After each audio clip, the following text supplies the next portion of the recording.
We'll go ahead and call this meeting to order, please. Thank you. Now I got to. If we could Dr. Regina Moore come down and lead us in an invocation?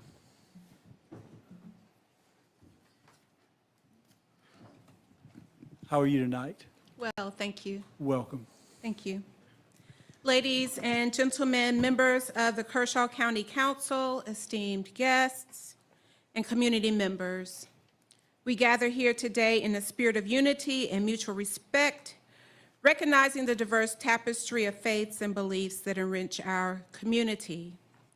So let us take a moment to reflect and offer our collective hopes and prayers.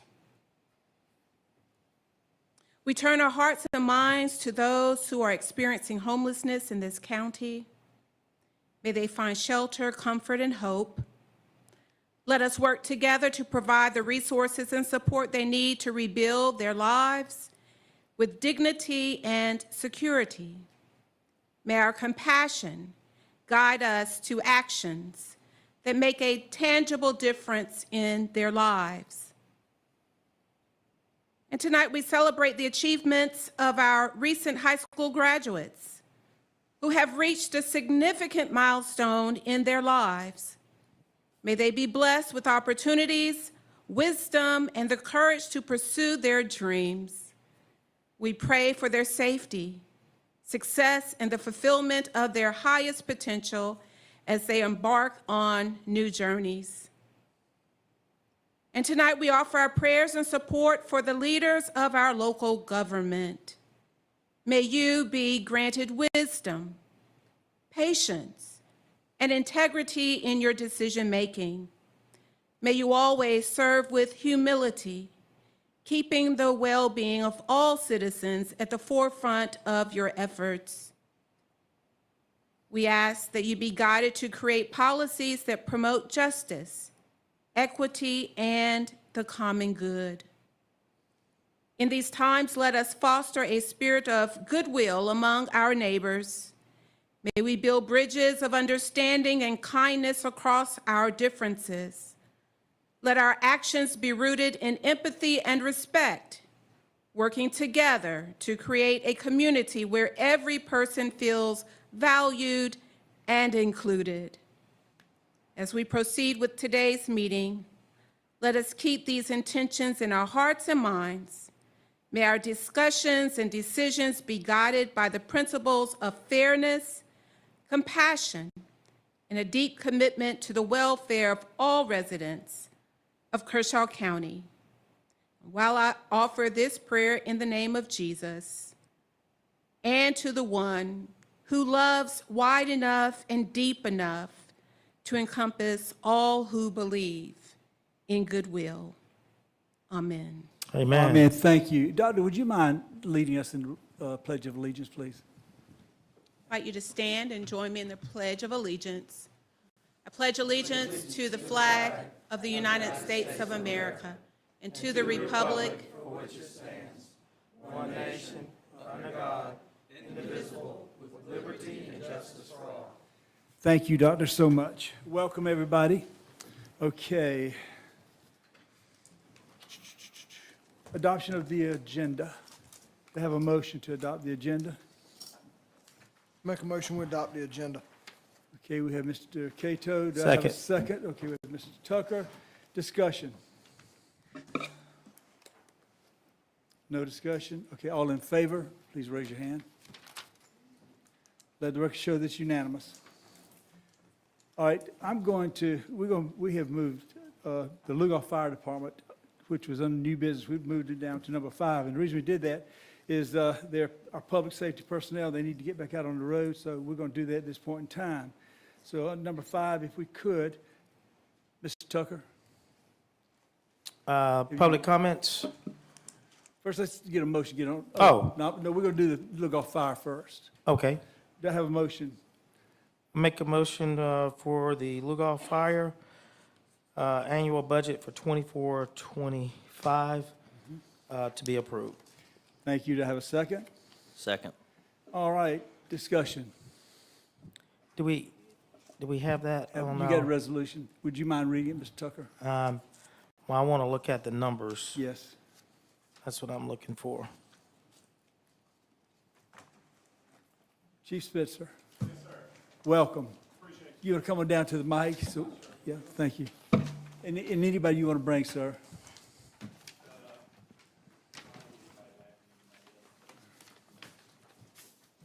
Glad to have you here. And we really appreciate the job y'all do as well. Thank you.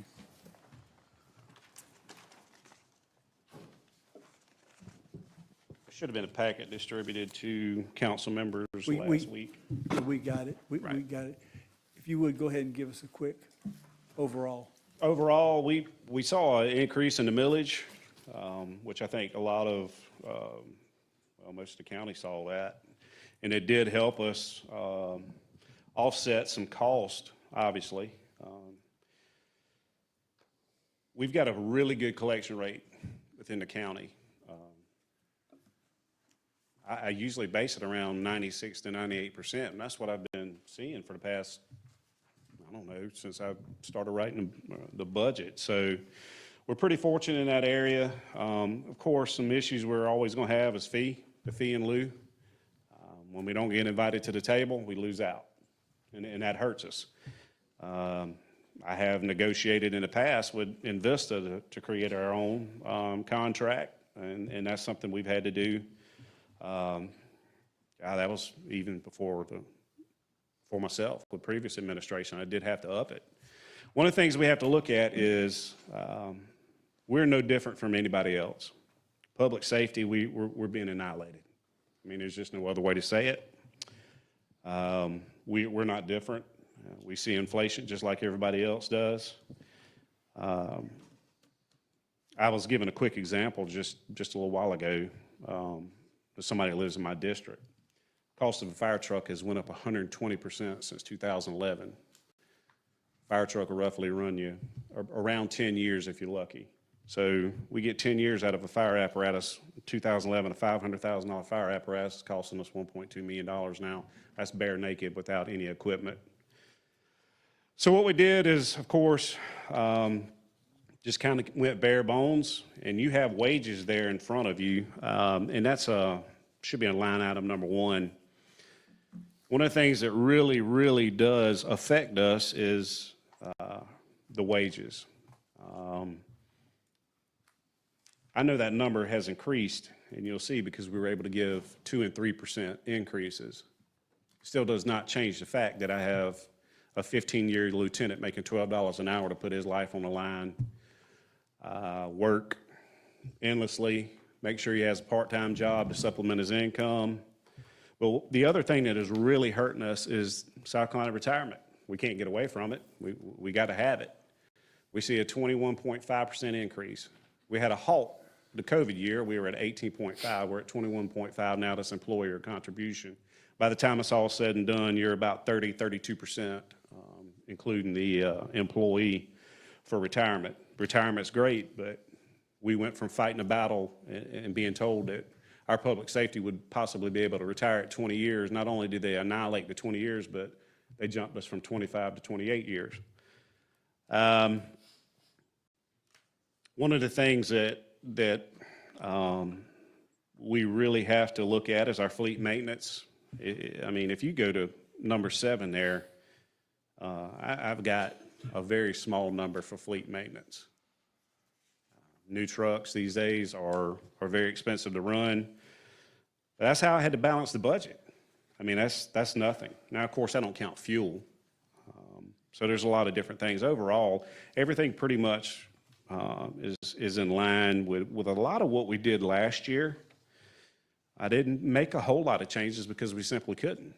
We really couldn't. There was nothing we could do. The fee that we implemented back in 2022 was very helpful. It's been extremely helpful. It allowed us to hire more personnel. It allowed us to get to an area where we could manage to give our folks a little bit more money. But at the end of the day, we are struggling. I mean, it's as simple as that. You know, I do the best I can. I can tell you for 7 years, we kept a position open just so we could balance the budget. I don't know if we'll be able to continue to do that. We have combined job titles. We've done everything we can possibly do. It's unfortunate that we are facing the issues we're facing as a public safety entity. We have now become the lowest paid department in this county. We've worked extremely hard. And outside of the budget, I am going to make a small comment here. It's small. It's not small for me. It may be small for other individuals. But as I stand here before you, I can make a promise to the people that work with me at Lugol Fire Department. I can make a promise to the community we serve, which we go out of our way 100% to make sure we serve that community beyond any means that a normal fire department would operate at, is that I will do everything in my power, and I mean everything, in the next year to make sure the folks that I work with are compensated adequately. That has not happened. It is embarrassing, and that don't have anything to do with this council. But it's my time to speak, and I'm going to speak. So in the next year, I will figure out a way to make sure my folks get what they deserve. I can guarantee you I will figure out a way. Well, Chief, you do a good job. And I appreciate that. You really do. And I tell you, you're always accessible. You've always been willing to help Kershaw County when we weren't where we are in fire. You were there for us, many years, and I really appreciate that. And I can tell you one thing, too. You've never come to us, Dennis Ray never come to us and wanted something, and let's say had it totally documented and to where we could understand what you were asking for. There was nothing hidden in your budget. You're very transparent about it, and I just want you to appreciate that over the years. Well, I appreciate that. And again, the budget, it is what it is. Like I said, we pretty much stayed on par where we were last year. And the biggest increases are salary and insurance. Insurance, we're looking at a 9 to 11% increase every single year. Insurance is absolutely annihilating us. It's just tough. It's just tough. And before I finish up, is one of the things that we're really struggling with, every agency in this county is struggling with, is federal money has disappeared. The federal grants are no longer there, but our vendors do not recognize that. Our vendors have made their increases anywhere from 35 to 40%. And with that increase, that has absolutely killed us because that federal money is just not there anymore. What most people don't understand is when you see that fireman get off the truck fully equipped, that fireman is equipped with roughly $26,000 of equipment on. That's made for one thermal event. To survive one thermal event, that's $26,000. That's really hard to swallow. That's not counting the knowledge and the money we have to pay them, insurance, workman's comp. That is what it costs to equip one fireman, is about $26,000.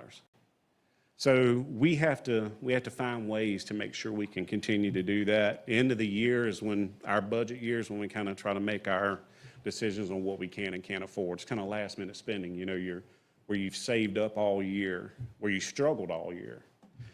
But I know I tangent a little bit there. Again, we balance the budget. I'm not asking for anything. It sounds like you're putting us on notice for next year. I am. I'm putting everybody on notice, not we appreciate county that as well. council, everyone. And it may not affect county council at all. I'm pretty good with finding ways to skin a cat. And if I have to do so, then I'll do so. And that's what I got to look forward to. So. Thank you. Are there any questions for the chief? I'd like to tell him he does a great job for the Lugoff community, and I know that's not the extent of it. At times you work with other departments in the county and different cities and that sort of thing, but appreciate the job you do, Chief. Well, Really thank you. do. I appreciate it. Thank you. You've been there for us and others, and always been fantastic. So whenever you get ready next year, as you look ahead, if we could get some knowledge of what you're looking for ahead of time, that'd be greatly appreciated. Yeah, I'm not going to surprise you. Sounds great. Thanks so much. Thank you. Any other questions? Okay, we have a resolution to read, okay? Okay, adopting and operating a budget for the Lugol Fire Protection District, South Carolina for the fiscal year beginning July 1, 2024, and ending June 30, 25. Whereas Section 6-11, 260 of the Code of Laws of South Carolina, 1976, as amended, provides that the Lugoff Fire Protection District, Lugoff Fire Department, the Lugoff, acting through its Board of Commissioners, the Commission, the governing body of Lugoff, shall adopt an annual budget.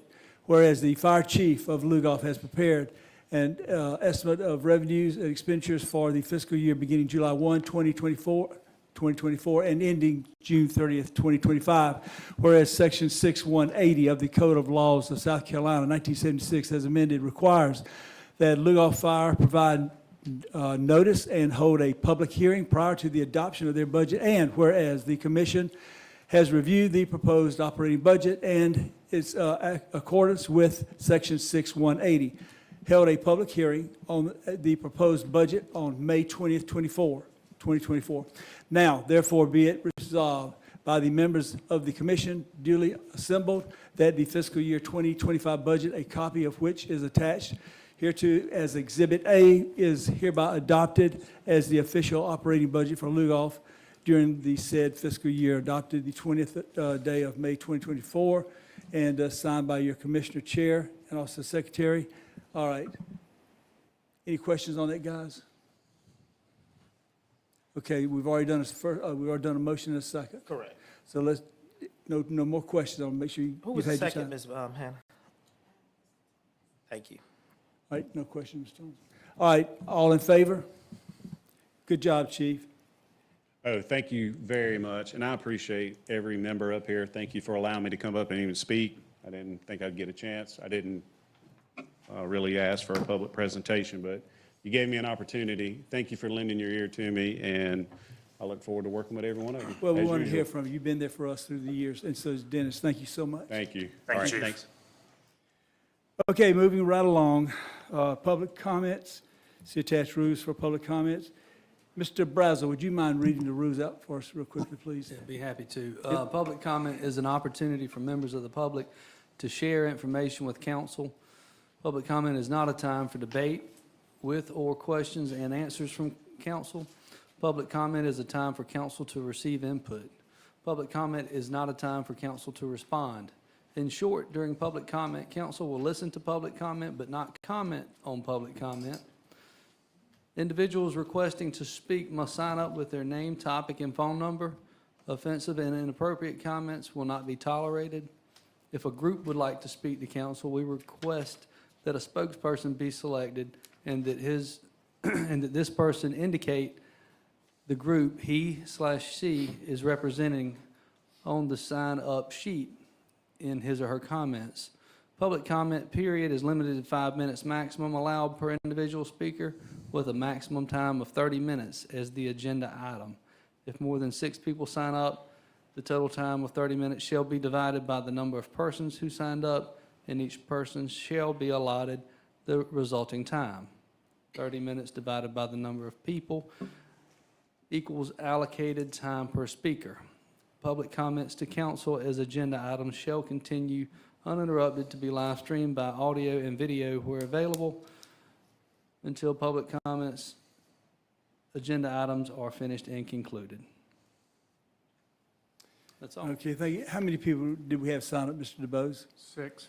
Okay, it's 6 people, so that gives them. Now, let me explain the way we'll handle this. You've got the clock, the time clock. We don't have power for the time clock. I believe Okay. IT can run the typical clock, or I can run my phone. You have, well, run a clock for, and if you would, Ms. Tucker, would you give a 30-second notice? So Yes, that sir. no one would be caught off guard, exactly. All right, you got the list? Yes, sir. First speaker. First signed to speak is Linda Franklin Moore. Subject is public comment. Welcome. Thank you. Back in 1995 or 96, I was told it was illegal for the public to speak during county council meetings. I spearheaded an effort to have public comment as an agenda item. This has been my greatest gift to the community. This has allowed me to step back and for others to step forward. I'm concerned that council wants to limit public comment time. I would really love it for 5 minutes per person. It is vital that all citizens be able to have their comments on the record, providing that those comments are germane to Kershaw County business. Ms. Franklin, would you pull the mic closer? I want to make sure people that are listening on the YouTube or whatever, they can hear you as well. Absolutely. Thank you. Thank you. And what I mean by that is it doesn't have to be an agenda item, but it does need to be germane to Kershaw County and how it affects Kershaw County. I want to thank my councilman, Mr. Tomlinson, for saying that he wanted to stand up for public comment and just let people be able to speak, and I do appreciate that.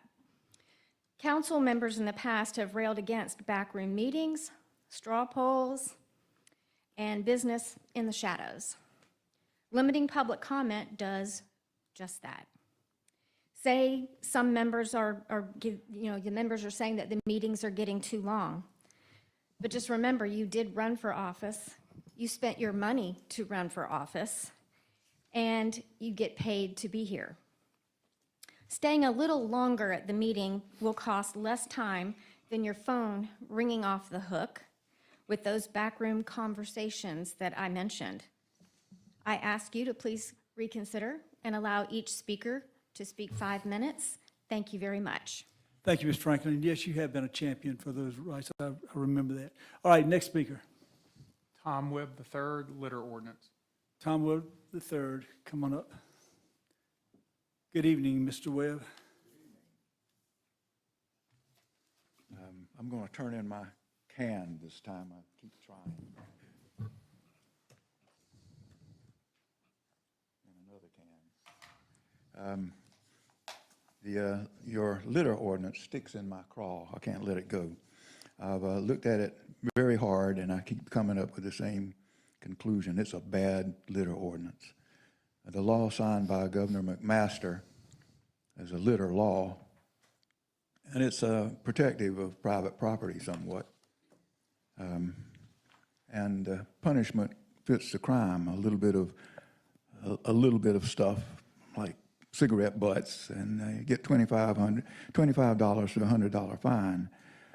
But more gets you a bigger fine, all the way up to illegal dumping of more than 500 pounds can get you a $1,000 fine, and that seems to be reasonable. But the new litter ordinance mentions private property twice in a careless way and tells us what we can have or not have. Ordinary materials you might find on any rural homestead: cardboard boxes, glassware, crockery. That's an earthenware pot. It's a flower pot. We can't have that. And cans. And it's a $250 fine. One size fits all. So it's illegal, according to your litter ordinance, to place debris on private property. Debris equals litter equals refuse. McMaster's law says I can put debris on private property if I have permission. So I need to get into definitions for this ordinance. Definition: litter means refuse. Refuse means collapsed cardboard boxes, excluding barrels, wood, tree branches, yard trimmings, wood furniture, and bedding. What an interesting thing to put in a litter ordinance: bedding. We are allowed to have bedding. It's a good thing. If I weren't allowed to have bedding, I'd have to bring a bed in here to give in. Now I only have to give in a can. Cans, tin cans. We're not supposed to have cans, glassware, or flower pots out in the boondocks, out in the unincorporated area, out in the country. I think us giving us bedding is really a lot more dangerous than it seems. It's giving us something we already have. We have unalienable rights from the Creator that can't be taken or given. You can't trade it. It's yours whether you want it or not. You might not be able to use them under a totalitarian regime, but it's yours just the same. I think it's unwise for us to accept gifts from the government. It's government playing God. And it brings to mind the gatehouse ordinance that was passed here some years ago. A gatehouse ordinance. Somebody wanted to build a gatehouse. I don't know what for. I'm not sure exactly what it is. But they came to county council about it. And so they said, well, you can't build it because we don't have an ordinance for it. If you don't have an ordinance for something, you can do anything you want. It's America, it's free. But no, you had to go and pass an ordinance to give us the right to have a gatehouse. So I guess that's about as much as I wanted to say on the litter ordinance, other than you have to be kind of careful what you do, because if you don't read it well enough, you're setting the stage for somebody else to play on when they come along later. And I keep advising people to buy beans, even though I'm going to be turning in a can of beans, because the supply chain may fail and we're going to be really hungry. COVID was a sample. You could see what happens when the supply chain is in danger. So what I'm doing is kind of symbolic. I'm turning in a can of pork and beans. The beans are good, but I supposedly cannot have the can, so I can't get to the beans. So I'm going to turn that in. And I also have a crushed can. It's an aluminum can, but tin cans and aluminum cans would probably all be in the same category. People out in the boondocks will have a pile of these. They crush them, their own cans. 30 their neighbors' seconds, Mr. cans, Webb. their friends' cans that they pick up. And when they have enough, they fill up a big sack with it, take it somewhere and sell it. It brings money. These cans are not scrap. Well, they are scrap. They're not trash. And Danny Klein, I think, is only given 12 cents a pound. But there was a time when I think it was 70-something cents shortage of aluminum. Anyway, here are your cans. Do what you want with it. Thank you, Mr. Webb, for those comforting words. On number 6, we got a public hearing.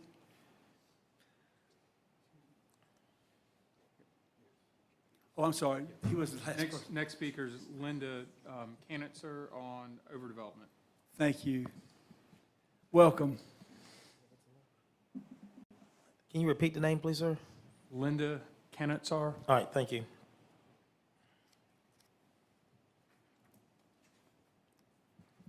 Welcome.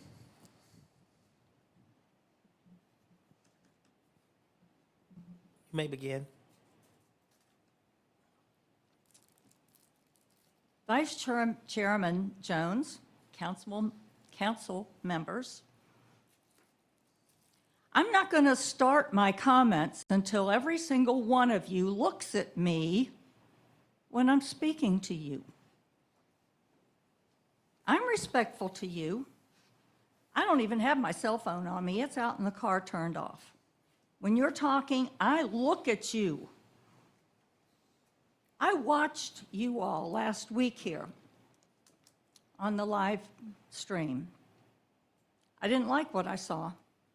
With a lot of the public speakers, whether you liked what they said or not, you owe them your attention and respect. Now, Lexington County has been dealing with major, excuse me, councilman.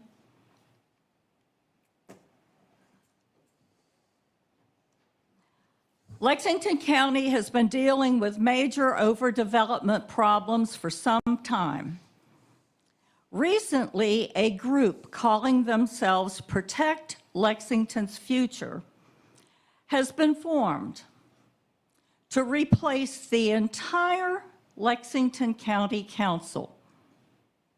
Excuse me. Things have gotten so bad that WIS-TV aired a press conference 2 times this past Saturday called Fireworks Erupts at County Council Press Conference, showing some of the current council members' confrontation with a gentleman running for one of the council seats. Each side accusing the other of support from outside groups, such as developers making campaign donations. Let's never let it get to that point here. I think you will agree that most of us who live in Kershaw County have been somewhat perplexed and very unhappy about the overdevelopment here in the last 8 to 10 years, asking, how is this allowed to happen? And not knowing what or if we could do anything about it. As a result of the proposed plan to develop the Camden Training Center, many of us are getting involved and working together to find solutions. By being proactive rather than reactive, we can better address our problems when they arise. I am asking that council members vote to approve the increase in minimum lot sizes on these mega developments that are threatening our quality of life. Last Tuesday, after I spoke at the Planning Committee meeting, I was enlightened by the discussion between committee member Tao and the Planning and Zoning Director regarding the process involved in approving or denying the permits that come before their committee. It looks to me like there are loopholes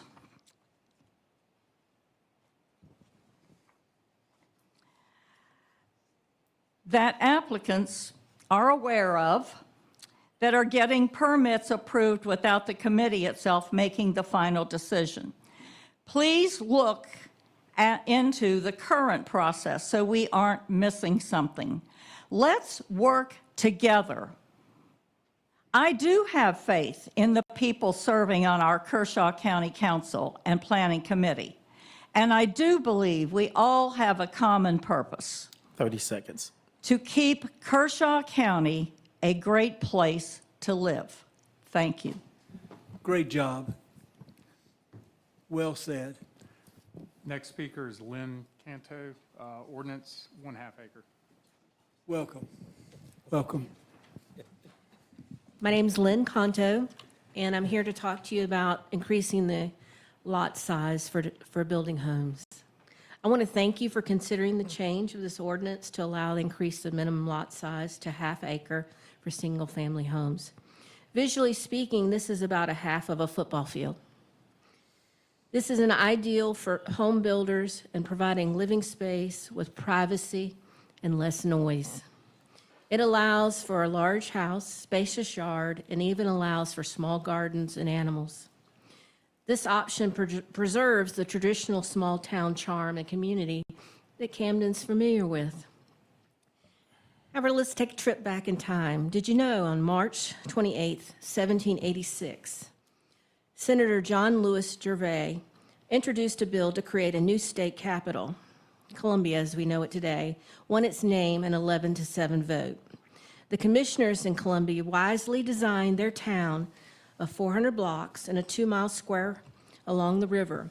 The blocks during that time were divided into half lots, acre lots, for prospective residents. Buyers had to build their houses in at least 30 feet long and 18 feet wide within 3 years, or face an annual 5% penalty. I pointed this out because they had a plan to encourage responsible growth for their community. Let us take note of this well-thought-out plan. We can see other areas of Columbia have deviated from that plan, and has led to overcrowding, high traffic and congestion, increased noise, and a city that's lost its charm. Let's learn from this. Thank you for your time. Appreciate it. Thank you very much. Next speaker is Melissa Rice on the 1/2 acre ordinance. Ms. Rice, welcome.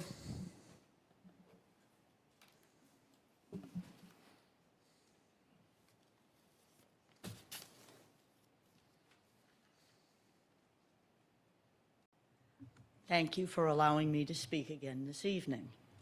And it's a good thing that I'm following Lynn. I moved to Northeast Columbia in 1982, as I stated the last time I spoke.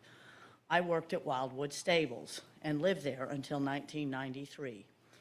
While working and living there, I watched the changes in the subdivision of Wildwood as well as the area to the Kershaw County line. Wildwood was developed as an equestrian golf neighborhood with a 9-hole golf course, 2 polo fields, and a 15-acre stable area with a riding school and 2 rings and a lesson program there from the 1970s until 1993. I was there when Bell Camp, University of South Carolina's retreat, was a large area between Mallet Hill Road and I-20. We had an equestrian trails through Bell Camp to the number 5 neighborhood around Crystal Lake, which is near Clemson Road at the corner of Mallet Hill Road. We could ride from the stables to there and swim our horses in Crystal Lake and return. I watched the Wildwood Smallwood Road area between I-20 and Mallet Hill Road be developed into townhomes, patio homes. And that was a small cabin there where Heath Manning Jr. resided for quite a while, and a nice, quiet, small pond. I watched the Summit and take over the Legion Lake and the bombing range area. That was recreational area for ponds and swimming and other activities. I watched the Summit neighborhood. I watched Sand Hills and all the take over the Clemson Agricultural Station Extension Service. Finally, in 1993, the closing of the stable and the area where the stables and polo fields were became Wildwood Downs Retirement Community. I also watched Wood Creek Farms vanish. That was also a riding school. It's now a development all the way to I-20. I ask you, we want Kershaw County to become an extension of this? I believe, as Lynn does, that, and a lot of us here, all of you do, that we do not want Camden and Kershaw County to become that. And I hope that with this half-acre ordinance, we can begin moving forward and changing the direction and promoting responsible growth going forward. Thank you for your time. Thank you so much. Well said. Enjoyed that. Next. Chuck Moser, fentanyl drugs. I think he took his, he wanted his name taken off, I believe. All right. That's it for public comments. All right. Thank you so much. Everyone who spoke, we really appreciate it. And I agree, we should be looking at a speaker if they're up there talking. We need to be looking them in the eye. I agree with that, and thank you so much for your strong words. All right. An ordinance to amend the Kershaw County, South Carolina Unified Code of Zoning and Land Development Regulations to add gun club and skeet shooting ranges as a conditional use in the RD1, RD2, and MRD-1 zoning districts. Do I have a motion to put that on the floor? This is a public hearing.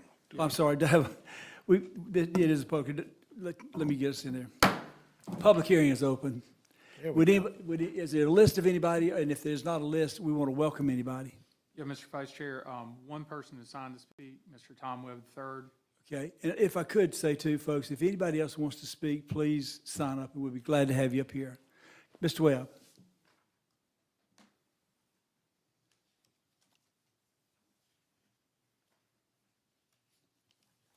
Before we get too far away from all these new people coming in, I wonder what they're going to eat if the supply chain fails.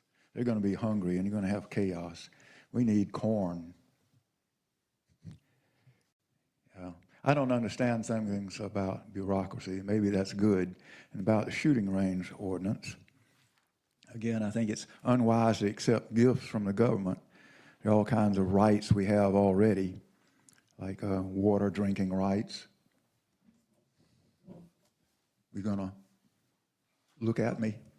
Water drinking rights, the right to park your pickup truck in your front yard, right to go out and shoot a gun, all kind of rights for freedom-loving Americans, called unalienable rights from God, and government doesn't need to give us these rights. So the shooting range ordinance, there shouldn't be any kind of an ordinance. If I want to go out and shoot a gun, even though it's nothing, and it's a step in the wrong direction to have any kind of regulation. It'll become something of a gun restriction eventually. Something else will be added and something else. We don't need government pretending to give us these rights, because eventually it'll pretend to take them away. We've just had Memorial Day celebrating the efforts and sacrifice of so many people protecting our freedom. But those who whittle away at our system, whittling, it's called progressivism. And that's a bad word. Progressivism is a bad word. The whittling at our freedom, it's been going on, and it happens. It's been happening, and it's getting worse and worse, and you know it. You know it. So we don't need a shooting range ordinance, even if it's nothing. It's part of the whittling away at gun rights, little by little. And if somebody has a problem with somebody shooting a gun, maybe next door, there is a way to deal with that, and it's called a civil suit. You can bring suit against them. If you can show that you're suffering, that there are damages, you can bring civil suit. It costs you something to begin with, but if you win your case, it doesn't cost you anything. The other party pays for it. So we don't need a shooting ordinance. We don't need any ordinance at all concerning guns, I think. So please vote against this shooting range ordinance. Thank you. Thank you, Mr. Webb. Okay, number 7, approval of the minutes. You gonna close the public? Yeah, okay. Does anybody else want to speak? Last call. Nobody else want to speak pertaining to the gun ordinance? Public hearing's closed. Thank you, sir. You're welcome. Quit speeding me along, okay? Let's go to approval of the minutes. Tuesday, May 14th, 2024, regular meeting. Have a motion? Mr. Vice Chair, I make a motion that we approve the minutes from our last meeting from May 14th, 2024. Is there a second? I'll second. Ms. Tucker makes a motion. Mr. Shoemake seconds. Any discussion? Just want to say thank you, Ms. Hannah. Anybody else? Mr. Shoemake? Nothing. All those in favor? Let the record show that it is unanimous with Brazel, Tucker, Shoemake, Cato, and Thomason, and myself voting in favor. Thank you, gentlemen, so much. If we could. All right. We're at a second reading of an ordinance to provide budget appropriations for county purposes in the County of Kershaw for the fiscal year beginning July 1, 2024 and ending June 30th, 2025, and adopt and implement the charge and collection of service and user rates and fees, and for other tax purposes and county appropriation purposes and matters related thereto. Mr. Vice Chair, What? can we do Alpha first? Yeah, Okay, that's what we're going to do. okay. You on Bravo? No, I'm on A. A Alpha or A Bravo?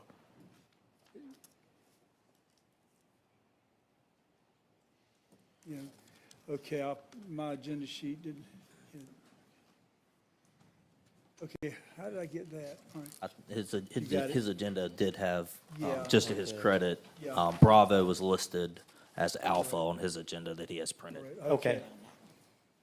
Yeah, we got to change right here. Thank you. This one? Yeah. Okay. Thank you. I think I shuffled around his papers earlier. No, you didn't. But it was a misprint in my paper, but yeah. But don't get that close. All right. A, first reading and title. Bless you. First reading and title only. Fiscal year 2024, 2025 millage, and ordinance setting the millage rate for Kershaw County for the fiscal year beginning July 1, 2024. Do I have a motion? I make a motion that we approve the millage in title only for fiscal year 24-25 All right, budget. Mr. Tucker makes a motion to have a second. Second. All right, Mr. Tucker, Yes, sir. speak if you wish. I just want, it's in title only, but even with the title only, there's no increase in this millage rate as of now that we're reading in title only.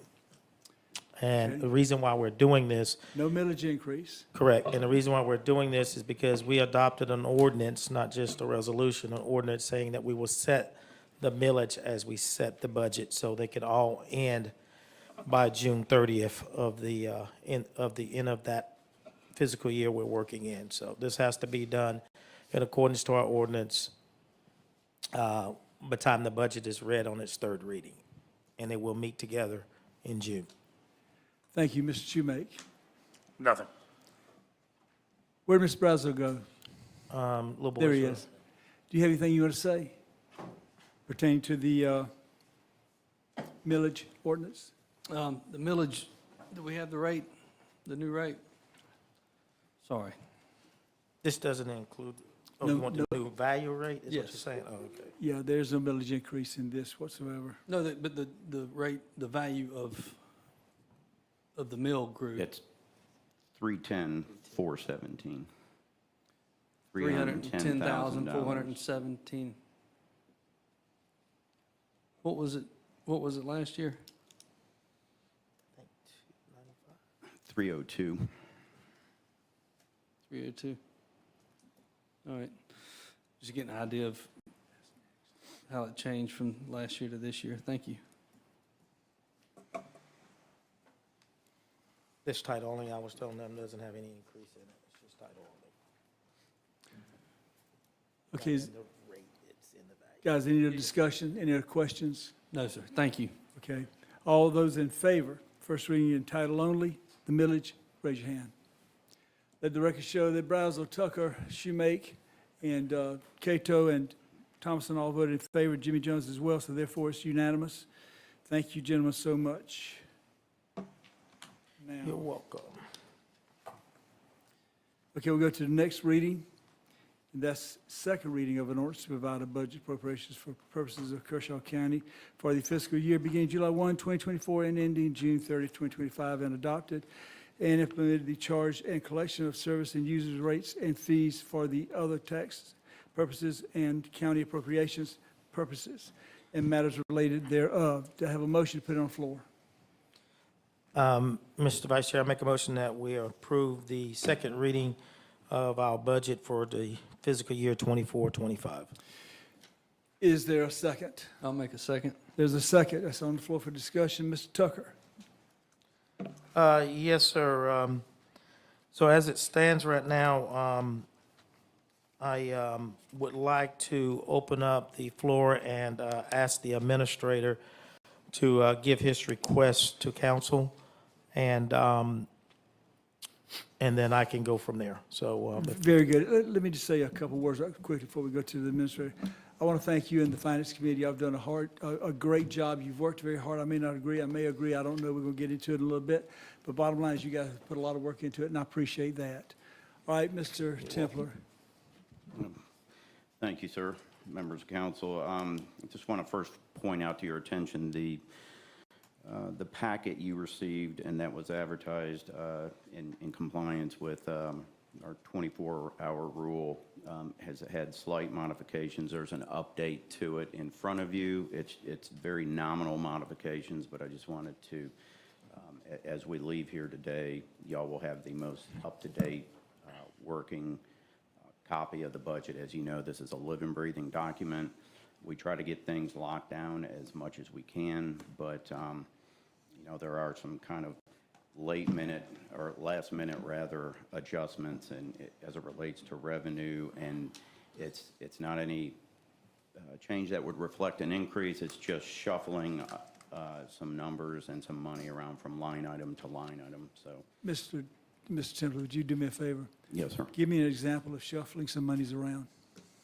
So in non-departmental, we shifted, we took from our capital reserve, we there's a fuel line there. We took $100,000 and put it back into the fuel line item there. And the fuel line item allows us to be more resilient throughout the year as it relates to fuel prices. This has been a tough year for geopolitical events, so fuel has been up, and we have relied on this line item in the past for our departments that are heavy consumers of fuel. So I think our last large transfer was, I think the year before, last year, and it was in excess of $100,000 to make that line item at the sheriff's office whole. Again, it's just responding to the market of fuel. This is an important line item. We drew it down a little bit through this process of funding other line items, some last minute costs.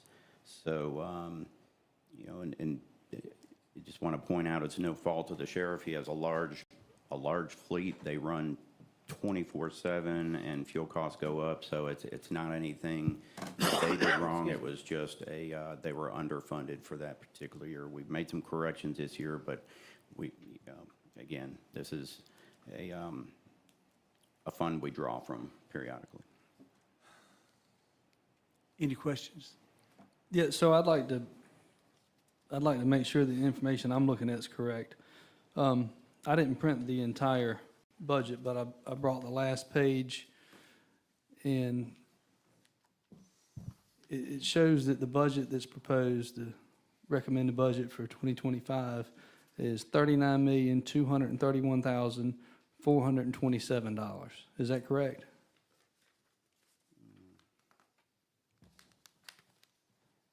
It's 39. I don't know. Let me get to the page, but.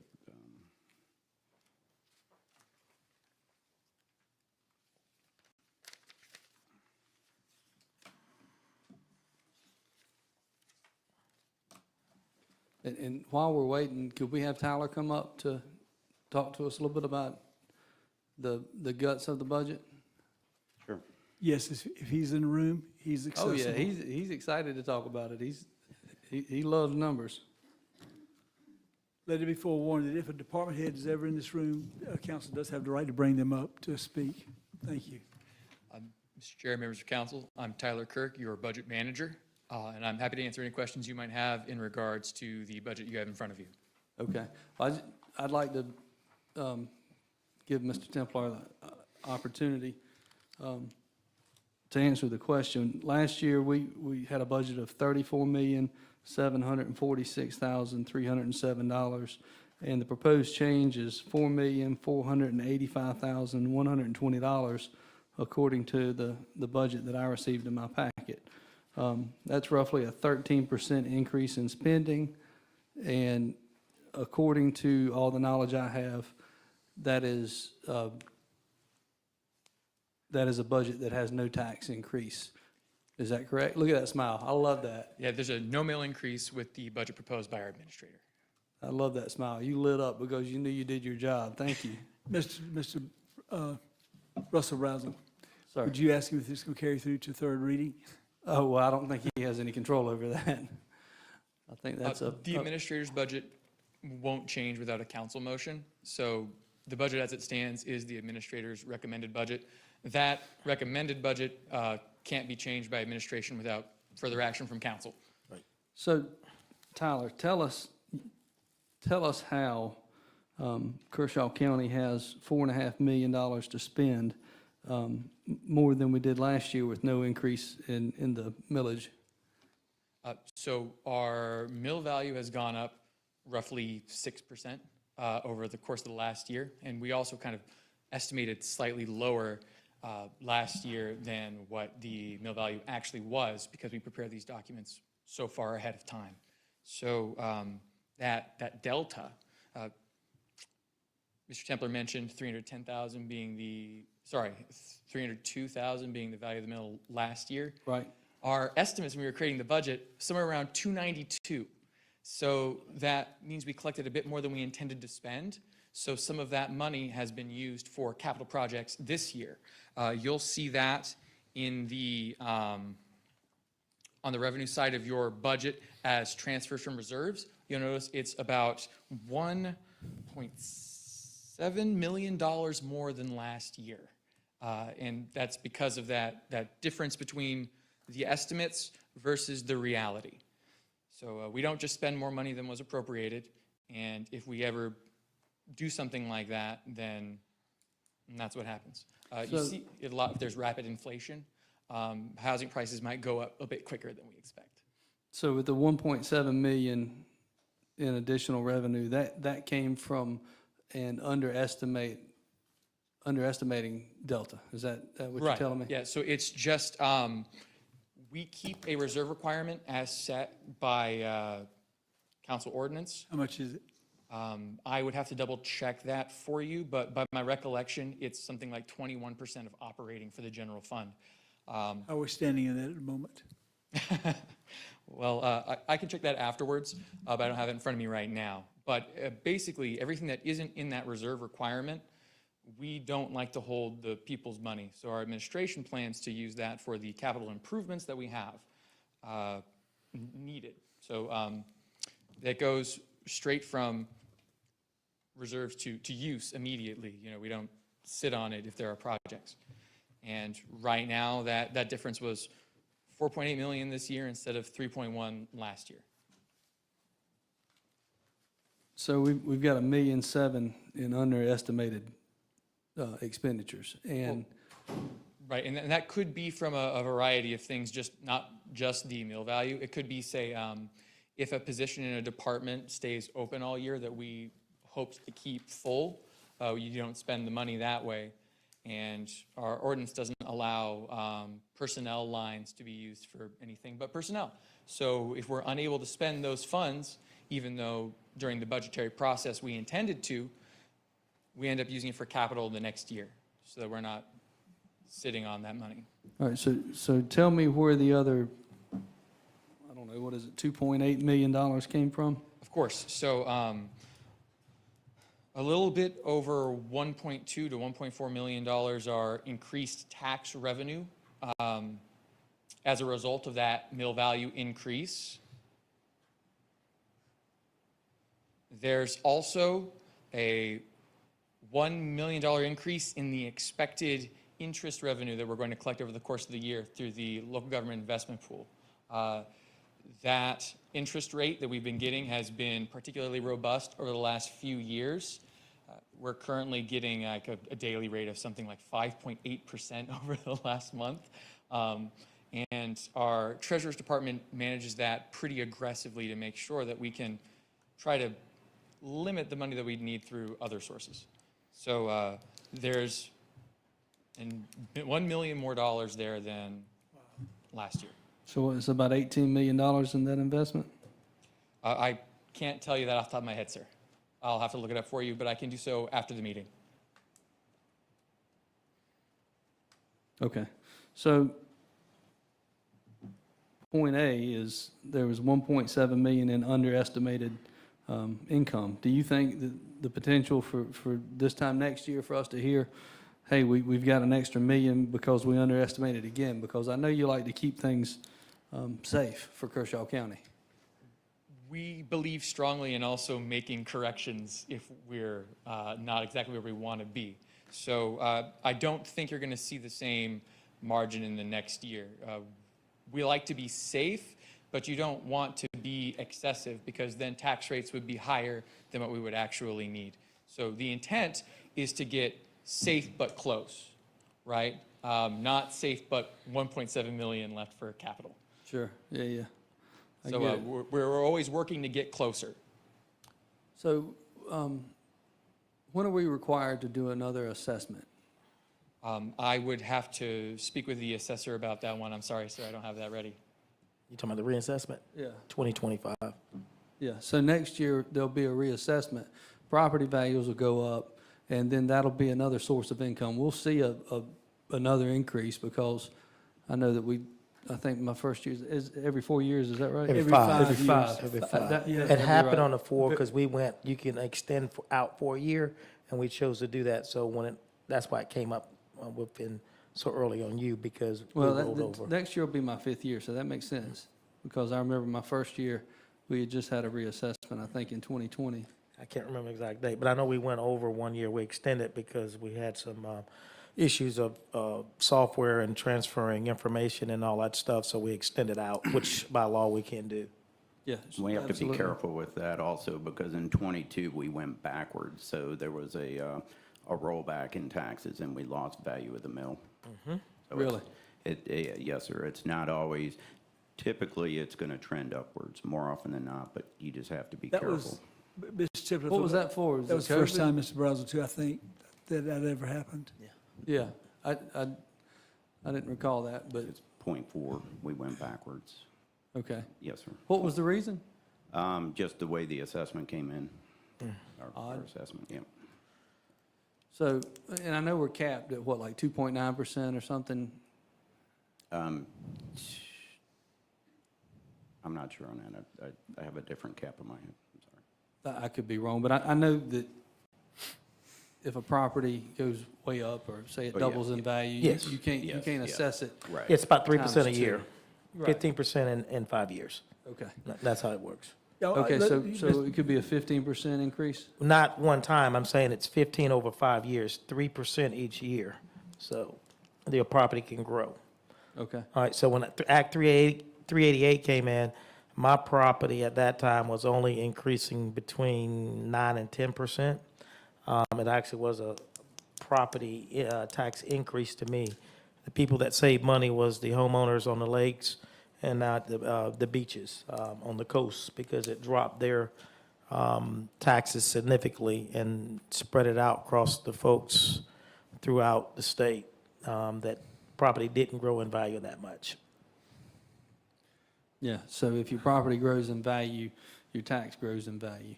So I'm just looking at the different ways that the county has income and the way that income changes, so.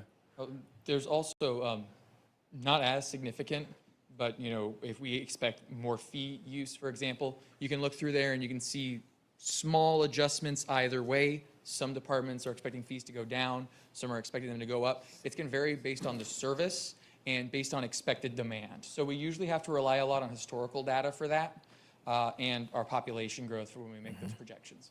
But you can see kind of the smaller numbers if you scroll down that change. Good. Tyler, thank you so much. Of course. Ms. Tucker. Mr. Vice Chair, yes. So Tyler, let me interject on Councilman Brazel's conversation. So not being conservative and being more aggressive or on our numbers, I'm talking about the mill value, can not talking about what Mr. Templer's talking about on the rollback, but if, let's say we budget off 315,000 per mill, and we only collect 212, we're going to be sending out tax notices to collect to pay our bills. Am I correct by saying that? Anything involving tax notices, I do like to leave to the assessor. So I'd prefer to do that if you let me. Well, if you don't have it in reserves and you don't have it in the bank, you've got to collect it somehow. They would have it in reserve. I do think it's probably more likely that we would try to cut back on the spending if it's at all possible Right. first. But it is a possibility if we over or underestimate dramatically that our elected officials might take some action. Yes. Mr. Tucker, if I may. Yes, sir. Ms. Shoemaker, any comments? I'm good right now. Mr. Cato? I'm good. Thomason? So can I get back to the I'm administrator? sorry, I thought you were through. I'm sorry. No, sir. I want the administrator to finish presenting. Thank you, Tyler. Of course. Tyler, So hold on. we Go can ahead. move I forward. may have a question for you in a second. Go ahead. So, all right, I'm sorry. With that, I just wanted to call your attention to the, that change there. Also, in this budget, this has been a very employee-centric budget. So when you talk about costs, these are very much reoccurring costs. And I am very careful to identify revenue sources when it comes to reoccurring costs. This budget was built on the cornerstones of what was taken away from the council retreat, and a lot of that feedback was in terms of goals and objectives that included high, medium, and low priorities. So I'm proud of the work we did, what we were able to put together here in terms of having a respectable cost of living adjustment for the employees at 4%, and then also making, not and or, but making these market adjustments for positions that were significantly underfunded. We're talking individuals making $26,000 a year. So just trying to remain competitive, keep the talent we have, and again, offer a fair living wage. So we were able to do that. There was a lot of work that went into that. Again, if you received a market adjustment, you did not receive a COLA, so we were able to parse out those employees. We went essentially department by department to look at what these individuals made. We looked at what a fair market value was for that position. And we also kind of balanced it with what that position would pay in the private side. We always have to look at private side as what I would say is a threat to pulling our employees away. So there was a lot of good work done there. There's inflational values that are in there, cost of contracted services. We were, just looking at the sheriff's office, they are a heavy consumer of contracted services. They have data storage. These are all the things we want those deputies to have in terms of equipment, with tasers and body cams and in-car cams. These are just simply things you cannot do without in a modern law enforcement agency. We would be fools to even cut away any of that and take away their ability to really operate in the appropriate manner. So there's capital in this budget. There's capital reserve that has allowed us to really look at equipment needs, but we focused more on people in this budget and not on things. Right. So we do have things included in this budget to include, we didn't quite get the number of sheriff's office cars we needed to last year, but that fleet is in very good condition. I don't want to continue that, so we've got a chunk of sheriff's office vehicles in there that we need to get him back to where he is whole there. Again, that's another hole I don't want to dig with reoccurring costs. Those cars run 24/7. They build up miles quickly, and a sheriff's office vehicle used to be $25K back in the day when we were riding around in those cars. Not the case anymore. Depending on availability, you're looking at $60,000 upfitted. So a lot of inflational pressures in this budget that had to be dealt with. And the reoccurring costs, again, with personnel, making adjustments, trying to fund positions, being creative in terms of taking part-time positions and turning them into full-time. It's not necessarily a 50% discount, but then now you have fringe, but just identifying those kind of efficiencies within the budget. So I have really, stressed and strained over this budget. I take a very serious approach to the fiscal responsibility of this county. I never want to have council caught flat-foot on anything. So we have essentially generated a budget that is, it achieves a lot of things, but to achieve what I wanted to achieve, I would ask for 3 more mills in this year's budget. So just 3 more mills, and what I would do there is I would push 1 mill over to the sheriff. Yes, sir. To address a lot of those. Historically, those inflational increases have essentially consumed about the value of a mill historically. I would put 2 more mills towards the general fund. That would allow me to go back in and fund some items that I was unable to fund without an increase. I think this is this is something I don't take lightly. Yes, sir. because I'm a taxpayer as well. I have an 86-year-old mother that lives around the corner from me, and I think about her. But as your administrator, I am asking for $3 million increase to this budget to allow me to do the things I need to do. This is in line with what we have done historically. We typically have, when we have not increased millage, we skip a year and then pick back up, and it is a nominal increase. I don't think the load on the individual taxpayer, homeowner, vehicle owner is going to be earth-shattering. Matter of fact, for a $100,000 home, you're looking at $13.20, and you can do the math based So on... less than $45 for the year. Yes. And then for a $30,000 car, I think it's around $7. Yeah. So I am just respectfully asking council to consider that request for $3 million to allow us to operate and move forward through this year. Mr. Temple, is that also the Finance Committee's recommendation? I have asked the Finance Committee this same, so I'll... Yes, I'll and we do support that. You do Yes, support this? we do support that. We appreciate Mr. Templer's and staff due diligence and hard work on this budget, and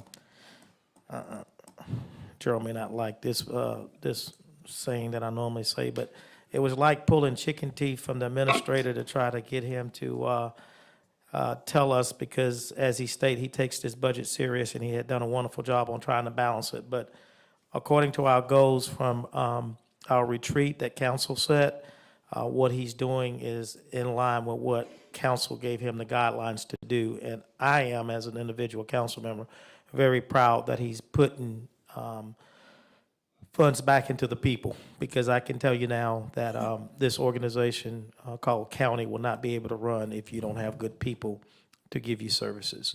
And the market right now is not real friendly to employers. People are able to pick up jobs and go and leave almost like when they want to, and we need to learn to recruit better and retain better, and the only way we can do that is try to compete. We won't be able to compete with the private sector, but we can't fall so far behind to where no one considers us.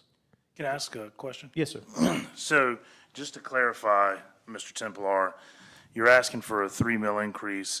At $2 million would go back to the general fund. $1 million would go to the sheriff to enable him to spin off into his own millage. And I believe historically, when we've spun major departments off, we've done so with some type of increase for that department. So, because, correct me if I'm wrong, but this is a forever decision unless we undo it. Correct. The sheriff goes on millage now, he's on millage forever. Correct. Unless we claw that Right. back. Short of council action. Okay. And if I may just speak to that a little bit, this is something, Vic Carpenter, when he was here, and myself have wanted to do. This is the opportunity, I think, for us to do, for this body and myself to perhaps move towards this direction, it's so the sheriff would not necessarily be a special revenue fund, but he would be on dedicated millage, much like Central Carolina has 2 mills of the general fund. So we would cut out the millage he needs to operate, so it would be both expenses and revenue, plus one more. That allows him to be cut out of our general fund. So he What's enjoys... the benefit of that, Mr. Tucker?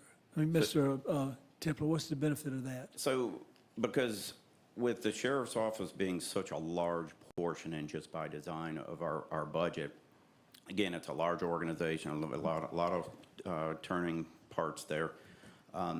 It would have better equipped them for future growth as they are able to capture the organic growth in the mill. Sometimes, just like in 22, he may tick back a little bit, but you know what? That's part of budgeting. You got to figure it out. If we tick back next year, then it's going to be my job to figure out how we absorb that rollback. But the sheriff will be able to plan his budget similar to the manner that we plan the general fund budget as a whole. He will now have to become more interested in the value of the mill and things like that, and he's certainly capable of that. But I just think this dedication towards his organization, cutting that out plus the one more mill, sets him up for future success. Total millage? Sir? Total millage on that? He is at, well, revenue-wise, it would be 19 point, I think he's 19.1 now. I'll have to go back and look. I don't want to get anything confused, but he would just plus one more, 20 mils revenue side, but then there's also, expenditure side is what he would be eligible to spend, but it just essentially gives him an infusion of $310,000 into his Okay, his have budget. Mr. Shoemate, look, Tucker, let Mr. Shoemate go next. I think he's been. Well, I waiting. just want to comment on what Mr. Templer said. So a couple of things there. One is that we're not prepared to move forward because we don't know the exact millage yet for the sheriff, so that's going to be on third reading. So just so you can be clear on that, that's not on the agenda tonight, but we're working that way. We've got to get the exact numbers from Tyler. And the other with the sheriff being on the mills is, let's say crime ticks up and, they're on demand, and the sheriff decides he wants to put his own campaign on for council to increase his millage because he needs more manpower. You don't have to increase the whole budget. You can come in here. We have the authority to do just the millage on the sheriff's department. And then he has to wear the shield of armor to the public and answer for his increases. So it's a lot of flexibility along with growth. So I yield to. Well, I like the sheriff having the millage. Mr. Shoemate. Mr. Chair, I'm prepared to make an amendment. I can do that now, or we'll still be discussing the same thing. So I would like to make a motion to amend based on the administrator's comments. I'd like to make a motion to amend to adjust the budget by 3 mills. I would also, as part of that motion, like to direct the administrator to put together what it looks like to spend the sheriff off on his own millage with a mill to that. So obviously, we'll need to see those numbers on third reading. So to recap, based on the administrator's request, I would move that we upward adjust the budget by 3 mills and direct the administrator to take one of those mills and spin off the sheriff onto his own millage. Is there a second? Second. Discussion. You're going to need some discussion. Well, I'll just say I've said this a lot up here. I tend to support our administrator. I agree with pretty much everything he said. I don't know that I could say it better. I also think that as to the specific mill going to the sheriff, I think it's important. And if you look at the number he gave, about 19 or so, you add one, that's 2021. That's still, I don't want to speak out of turn here, but if you look at the,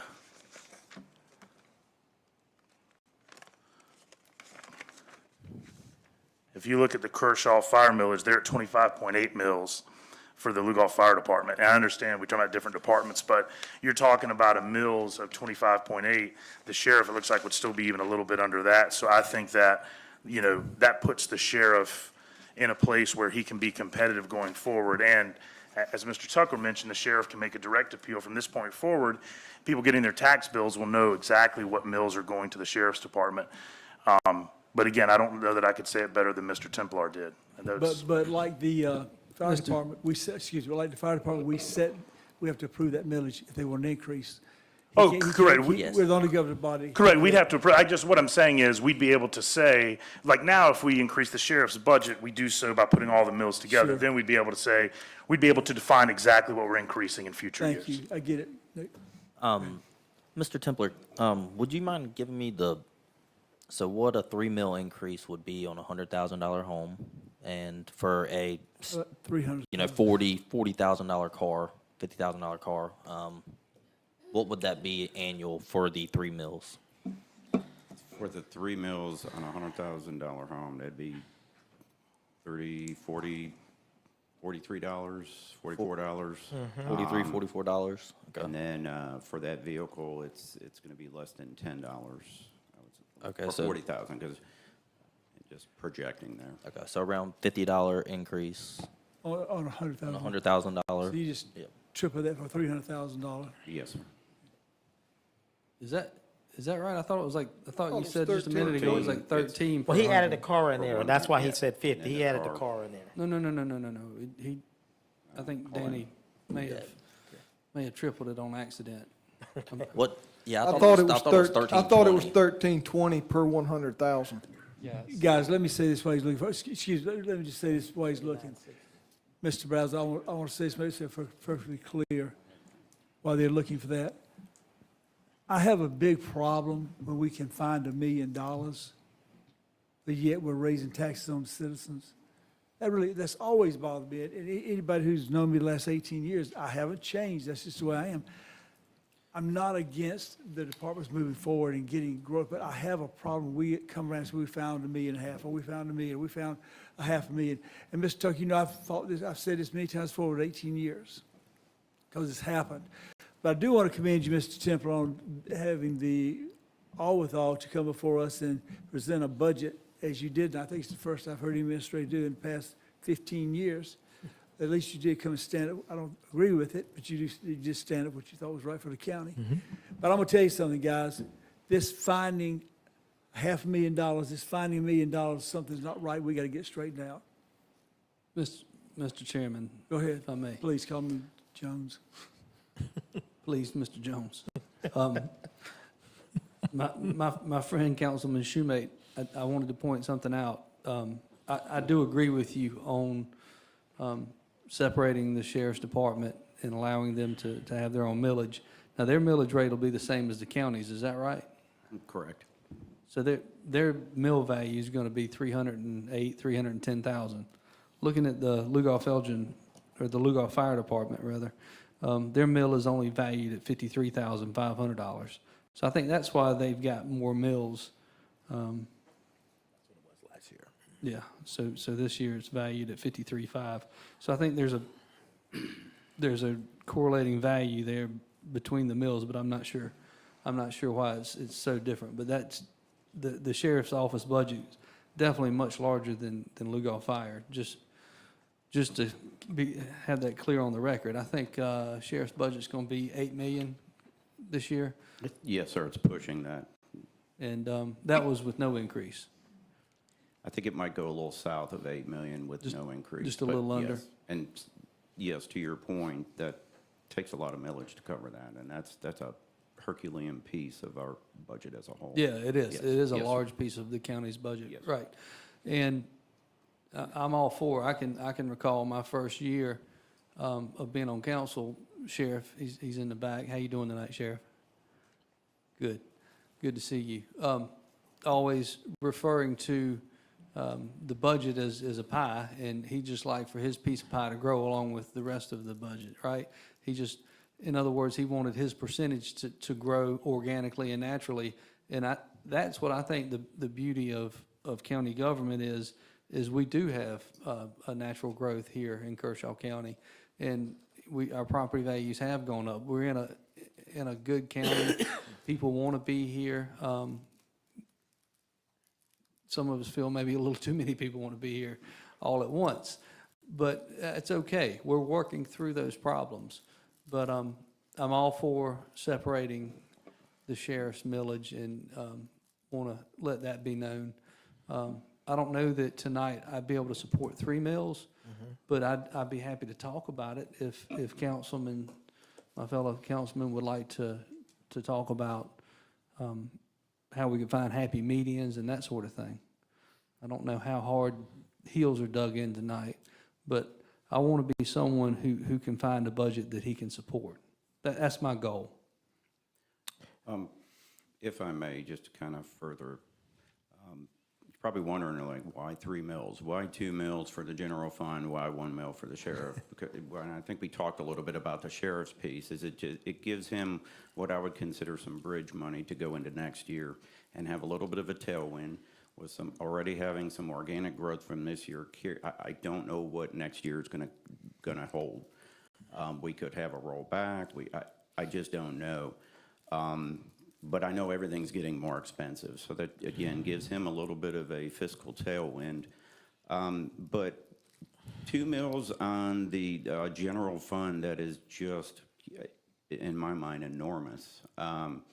It's just enough. It is enough. It's not enough. You gave us a request of $740,000. They Well, I'm won't. saying the 2 mills for the general fund is what I need, and that is enough, because we could legally ask for 7 to 9 mills, but we don't need 7 to 9 mills.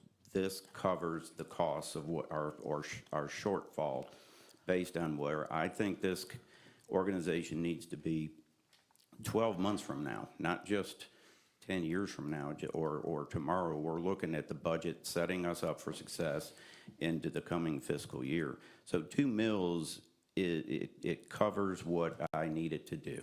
And it's well below the CPI. If you look at just from the percentage of our general fund budget, I don't even think it tops 2.8%, while the CPI, our Consumer Price Index, which measures inflation, is trending at about 4.12% right now.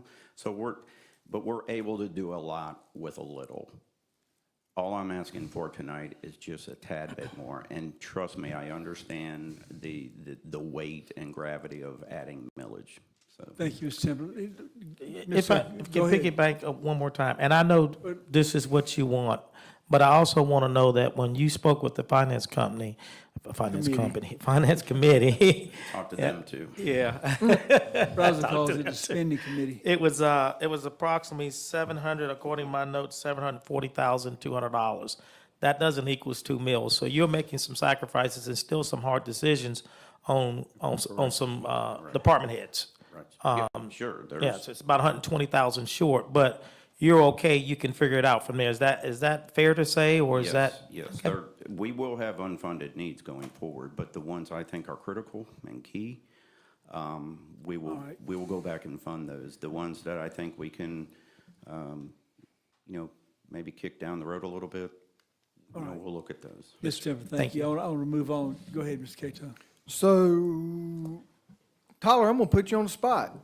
First of all, I want to say thank you to the administration and to you for the hard work, and as Mr. Brazel brought out, Raising the millage. You was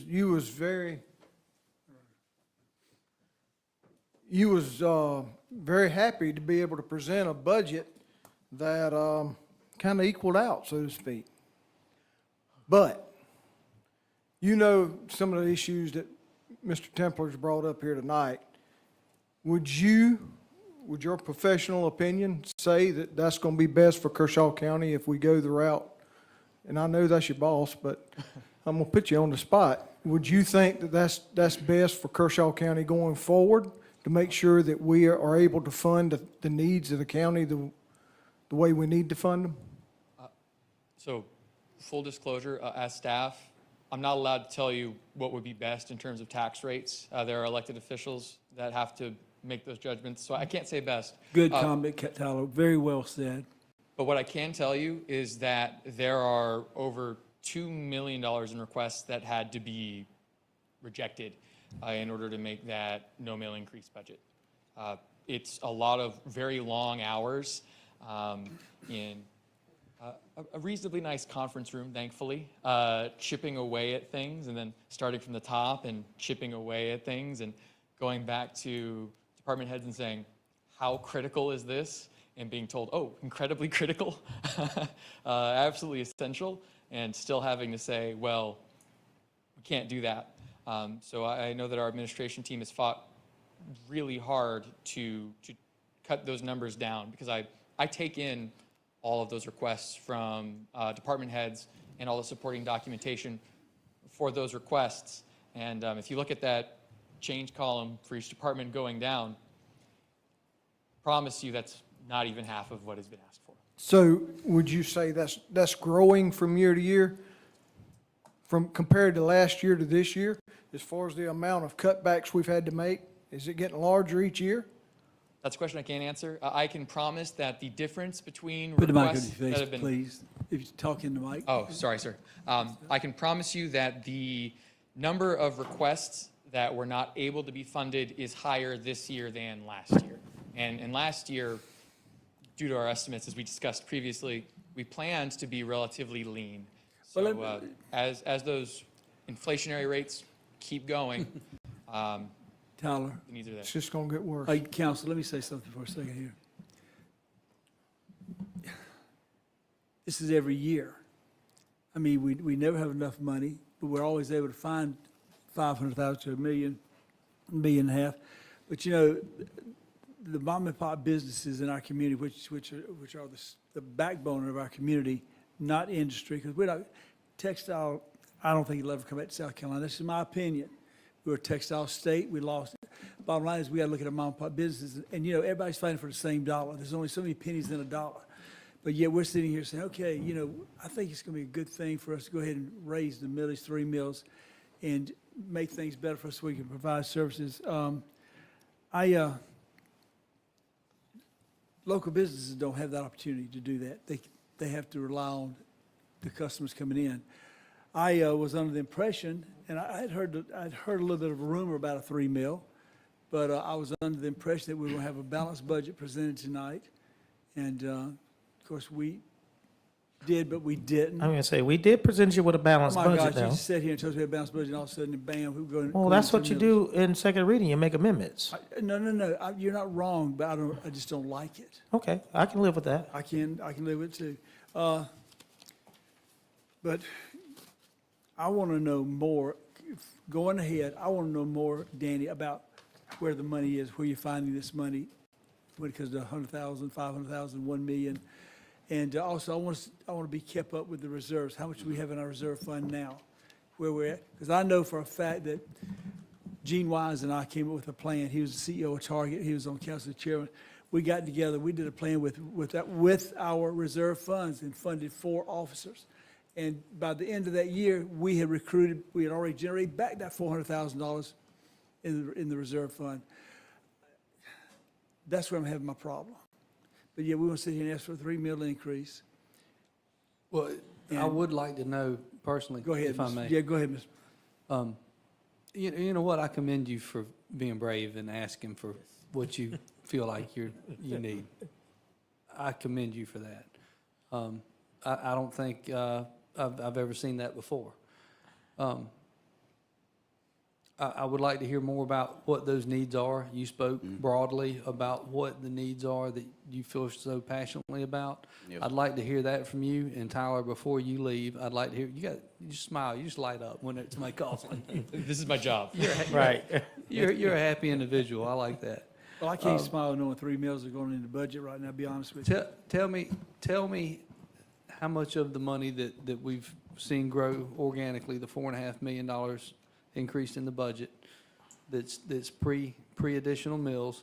Tell me how much of that's going towards cost of living adjustments and market value adjustments for employees. Understood. So this is thankfully pretty cleanly separated off. So 1.7 million of that 4 is capital. So before anything else happens, that doesn't go towards any of those inflationary needs, because you don't use one-time money for those ongoing expenditures. That 1.7 million comes from things like if a position isn't filled is a good example, or if some non-capital equipment purchases aren't made, or if we come in somehow under on a repair budget. So those are like the little leftovers and every other bit of the 34 million or so operating expenditures that don't actually get spent ends up being that. So there's not really a way to avoid it. The 4% cost of living adjustment specifically for the people that weren't included in those market adjustments was $387 or so thousand total dollars, including their fringes. We had another, I think, almost $200,000 on increased costs of health insurance for those people, which is entirely separate. I think the market increases were something to the tune of $700,000. So just personnel alone would be a little over half of what's left after you remove that 1.7 million reserve number that we use for those one-time expenses. So most of the money at all is just on those employees. But it's not all in their pocket because you have to pay the fringes, which are very expensive, is what you're saying. So Roughly half of what you do for salaries ends up having to go to the associated fringes. Like a good example is like a deputy. You might pay a deputy somewhere between $45,000 to $50,000 to go on patrol, but he actually costs $100,000. Yeah, I understand that. So what was the total number again? Oh, I'm sorry. Those are rough estimates. I don't have the exact ones in front of me for those, but somewhere north of $1.1 million so far being just inflationary increases for existing personnel. Okay. All right. Mr. Brazel, Yes, sir. I'm sorry, do you have any more questions? So, and I'd like to hear from our administrator. We will, I feel like we're kind of going in circles a little bit. You know, we need to kind of, You ready to wrap this up, sir? well, let me just say this. We're going in circles. That's all I'm saying. I mean, we're Well, hearing the same thing over and over and over. We just want to make sure everybody's questions are answered, but Danny I'm was ready when gonna- you are. Danny was going to expand into what those needs were. Yes, sir. So, and a lot of those are, again, they go back into some, again, this is a very heavy personnel budget. It's people-centric, so that's why we're, again, cautious to. And you told us that 20 minutes ago. Yeah. Yes, sir. Good. I just want to reiterate, a lot of work has gone into this budget, significant amounts of work. When I'm sitting here asking council for 3 mills, I think I need to be serious about this and reiterate and make sure everybody's understanding. Again, trying to go back into what this 2 mills back into the general fund is going back and we have our list here to go back and address positions that are not competitive. We have full-time IT staff that are just not competitive. You can go into the private sector or even into another governmental position there and make significantly more money. I don't know that we've never been this IT heavy in this organization as we are now. So huge concerns there.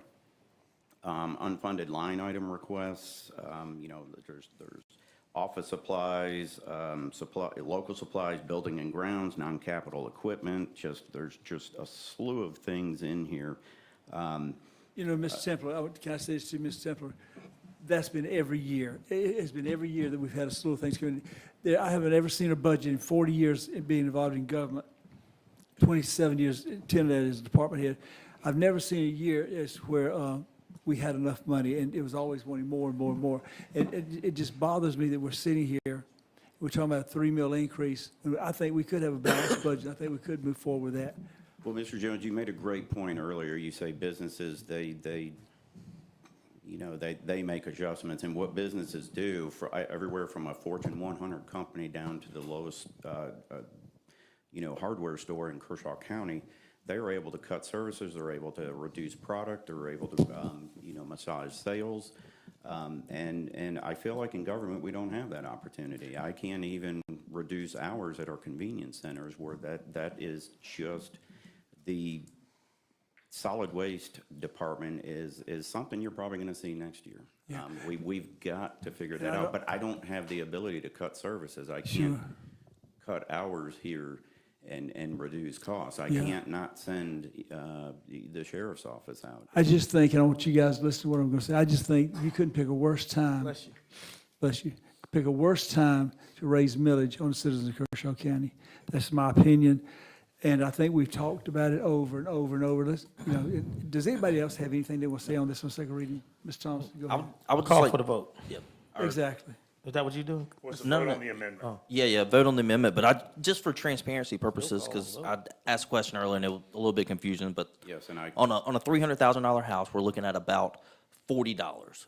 On a $300,000 home, will be about a $40 $39.75. increase. And this is something, we not taken lightly at all. I want everybody here to know. $39.60. $39.60 on a $300,000 home. That's what 3 mills we're looking at. And if you have a $50,000 vehicle, that is $16.90, and it's going to be $56.50. So around $56, and that would be That's on average for about what it would be on the back of a Kershaw County resident. And also, we have Increase, sheriffs, that's increase, right. a sergeant, a lieutenant, and captains at the sheriff's department who are making a little over $50,000 when they could go to Lancaster County and make $74,000 starting out. I've sat up here, and from day one, I've always been in support of law enforcement and first responders and our people. So I'm ready to vote. We had a motion, a second discussion on the amendment. Is there anything else? Anybody else want to say anything? Thank you, gentlemen. This is second reading. All those in favor of the amendment, raise your hand. Oh, excuse me. Raise your hand, Jimmy. No. All right, let the record show that Mr. Tucker, Mr. Schumake, Mr. Cato, and Ms. Thompson voted in favor. All those who vote no? Two hands. No. All right, it passes. Second reading passes. And then, now we vote on the budget as On the amended. budget as amended. Exactly. All right. Any discussion? The budget as amended, any discussion? All right. Do we take a vote on the budget as amended, Mr. DeBose? Budget as amended, do we need to do another motion on that? No, you just take a vote Okay, on the take a budget gotcha. as amended. All right, Correct. I hadn't been here long enough. Okay. Okay, all those in favor of the budget as amended, carries, raise your hand. Let the record show that Mr. Cato, Mr. Schumake, Mr. Tucker, and Mr. Thompson voted in favor. All those who vote no, Mr. Russell and Jimmy Jones. Thank you, gentlemen, for your hard work. Thank you, Tyler. All right. We got into weeds in that one a little bit, but we needed to. C, third reading, case 2413, an ordinance to amend the Kershaw County, South Carolina Code of Zoning and Land Development Regulations to amend and increase the minimum lot size required for detached residential housing use to no less than 21,780 square feet, and retaining the method of calculation for minimum lot sizes for single-family attached use,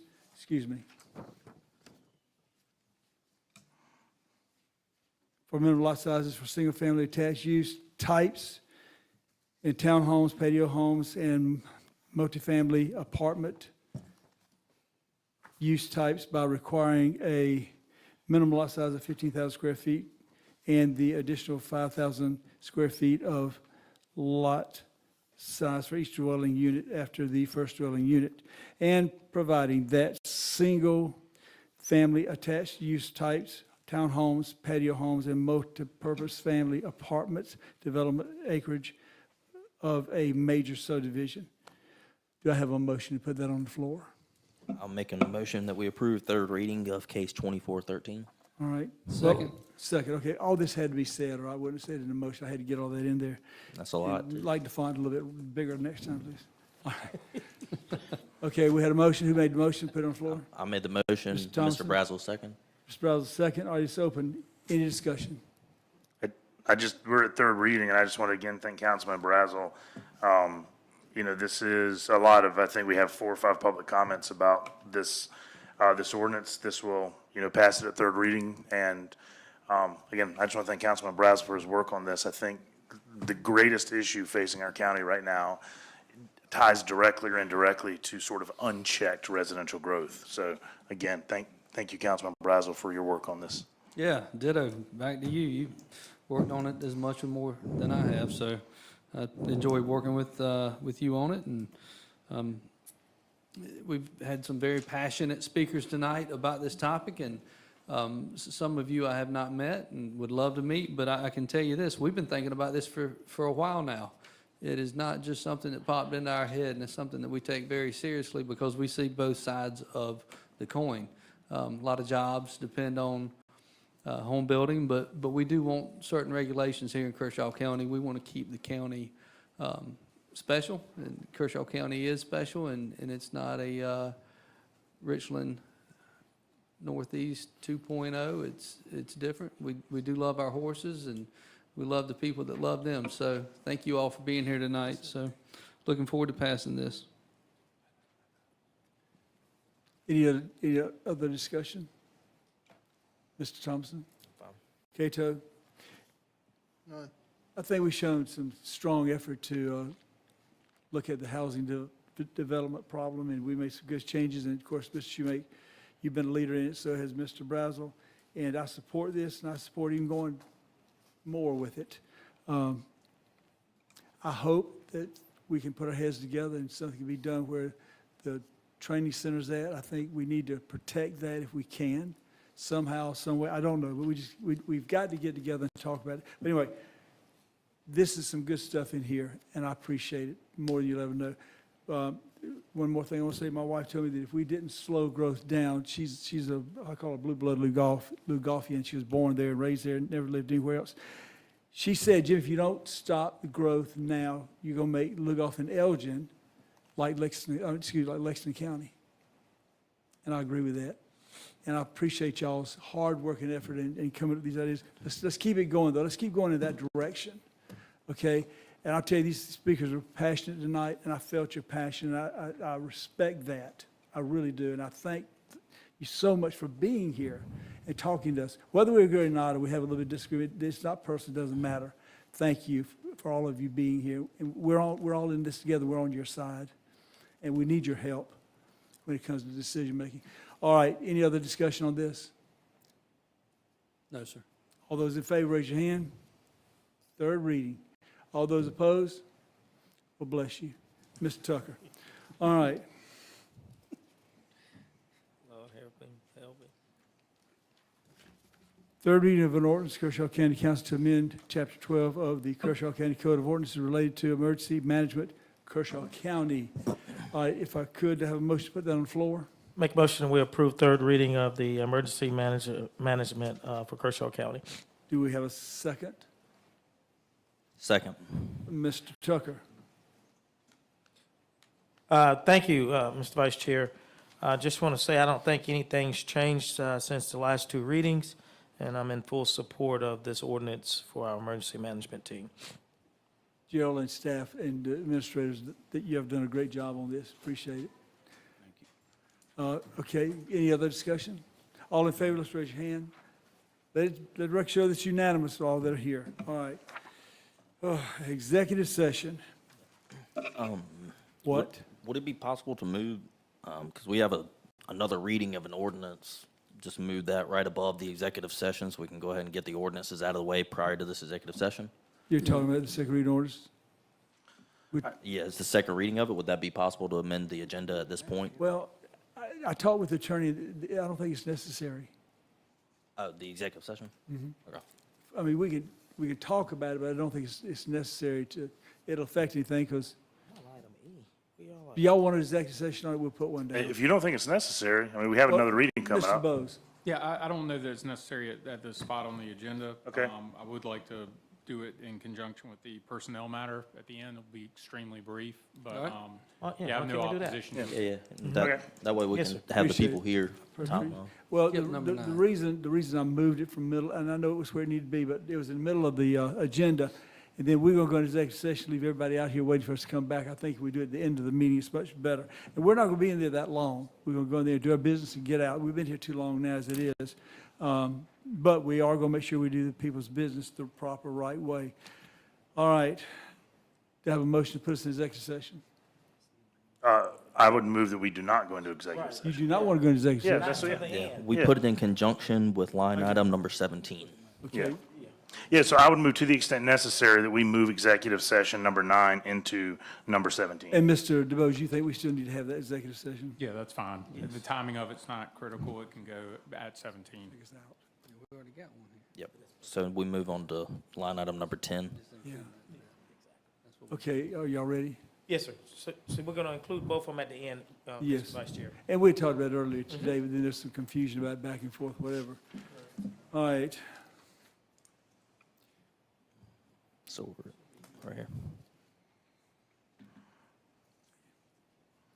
I think it's second reading on case 2 that. Yeah, it is. My sheet is messed up here. Yeah, mine is too. Yeah, I don't know what happened, but anyway, we'll get it straight. Okay. Executive session. So we're on 10, okay. 10A. Yes, right, 10A, second reading case 2411. Excuse me, gentlemen. When y'all finish, I'll talk.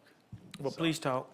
Thank you. All right, second reading, case 2411, an ordinance to amend the Kershaw County, South Carolina Unified Code of Zoning and Land Development Regulations to amend Table 3-3 to allow for gun club and skeet shooting ranges, as well as hunt clubs and other amusements as a permitted use in all primary zoning districts within the unincorporated areas of Kershaw County. Ordinance title edited to conform with amendments at first reading. All right. Do I have a motion to put that on the floor? I would make a motion to put that on the floor, to adopt second reading. Second. We have a motion by Mr. Schumake to adopt and a second by Mr. Thomason to put it on the floor. All right, discussion. Mr. Schumake, you may go. No, I just said we've had a lot of discussion on this first reading. I still support it. Thank you, Ms. Schumake. Who was second? I second. you have any comments? Same. I think we hashed just about everything out on first reading and ready to vote second reading. Okay, great. No other discussion? All in favor of the ordinance, raise your hand. Let the record show that, okay, let's show that Brazel and Mr. Schumake and Mr. Cato and Mr. Thompson vote in favor. All those that vote no. Okay. And Mr. Bose, Yes, sir. this being second reading, I want to talk with you about this going into third reading. That's fair. What would really benefit and make it easier for the gun owners. Okay? Excuse me. So be prepared for that update, because I may vote in favor on third reading, just not sure yet. All right, thank you, gentlemen. New business, we took care of that. We got appointments to the Clean Community Commission. I think there's one vacancy for the town of Bethune. I also think that Mr. Cato was prepared to make a motion to put someone on tonight. Do I have a motion to put that on the floor? Make a motion that we approve appointment for the Clean Community Commission. Is there a second? Second. All right, is there any discussion? Let me go with you, Mr. Cato. Mr. Vice Chair, I have a recommendation. I'm trying to get my paperwork straight here. I have a recommendation from the town of Bethune. This is their spot that they have on the Community Clean Commission. Kershaw County Clean Commission, let me get that right. So their recommendation, they sent this straight to us, and we got this in this week, is that I nominate Mr. Robert Brown. He's a resident of Bethune. He serves in many different capacities. He's a landscaping business, or business owner of a landscaping company. He actually has a bachelor's degree in horticulture, turf, grass management, and he comes highly recommended, and I think he's well qualified. Wow, that sounds great. I make that as a motion. I'll second. Second. That was a lot for the motion. All right, discussion. I thought we already had a motion. What are we doing? Doing Well, another he motion? made the motion, he seconded. Do you have anything, Mr. Thompson? I do No. not. I Hey, support listen, him. Great, are they here? Is the gentleman here? No, sir, I don't think he's here. Well, anyway, congratulations on finding somebody so qualified to serve on that. They need it at the Clean Community Commission, or whatever the new name is, their Clean Community Commission is still on here. All right, all in favor, raise your hand. Let the record show that it is unanimous for the appointment in Bethune. Thank you so much, gentlemen. Old business, we're going to FELO ordinance for Project White Oak FELO agreement. Mr. Cato, I think we might want to scratch that for tonight. No, actually, I'd talk like about to it? have a discussion Okay, on it. very good. Is there a motion to put it on the floor? I'd like to make a motion, we put this on the floor for discussion. I will second that. For discussion. For Discussion discussion. only. Okay, thank We you. seconded, okay, all in favor of that? We got a motion, and a second, all in favor to put it on the floor? We're ready for it? Okay, go ahead, Mr. Cato. So I think there's a little bit of confusion on some of the solar. This is in reference to some of the solar projects that we've had going on throughout the county. It's my understanding there's been some more applicants for solar projects in this county. This particular project, I have a lot of strong language that I could use, but this is a project that's located close to Bethune.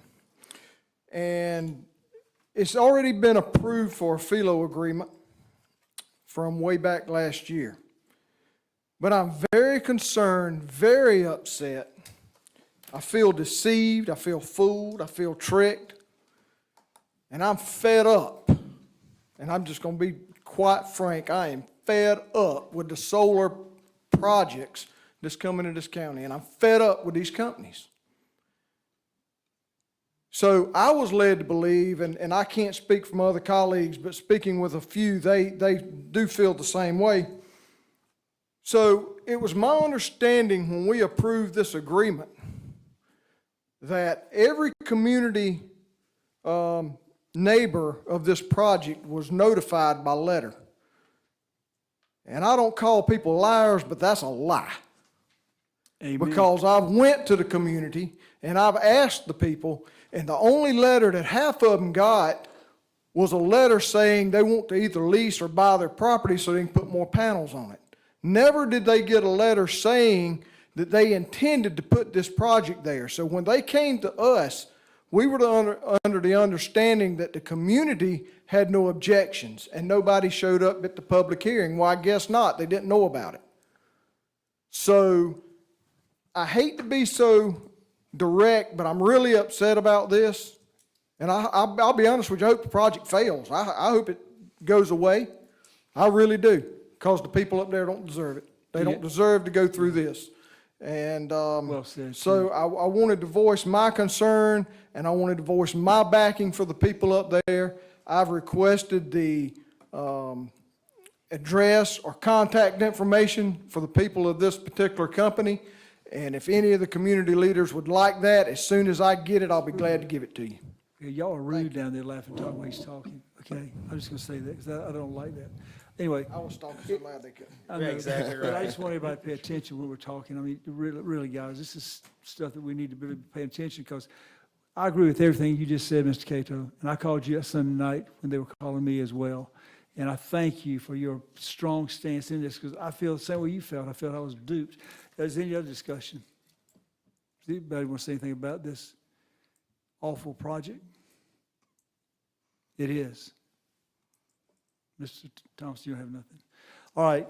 I'll say something. Danny, when something's going on in your district and you're unhappy about it, you'll always have my support and any help that you need.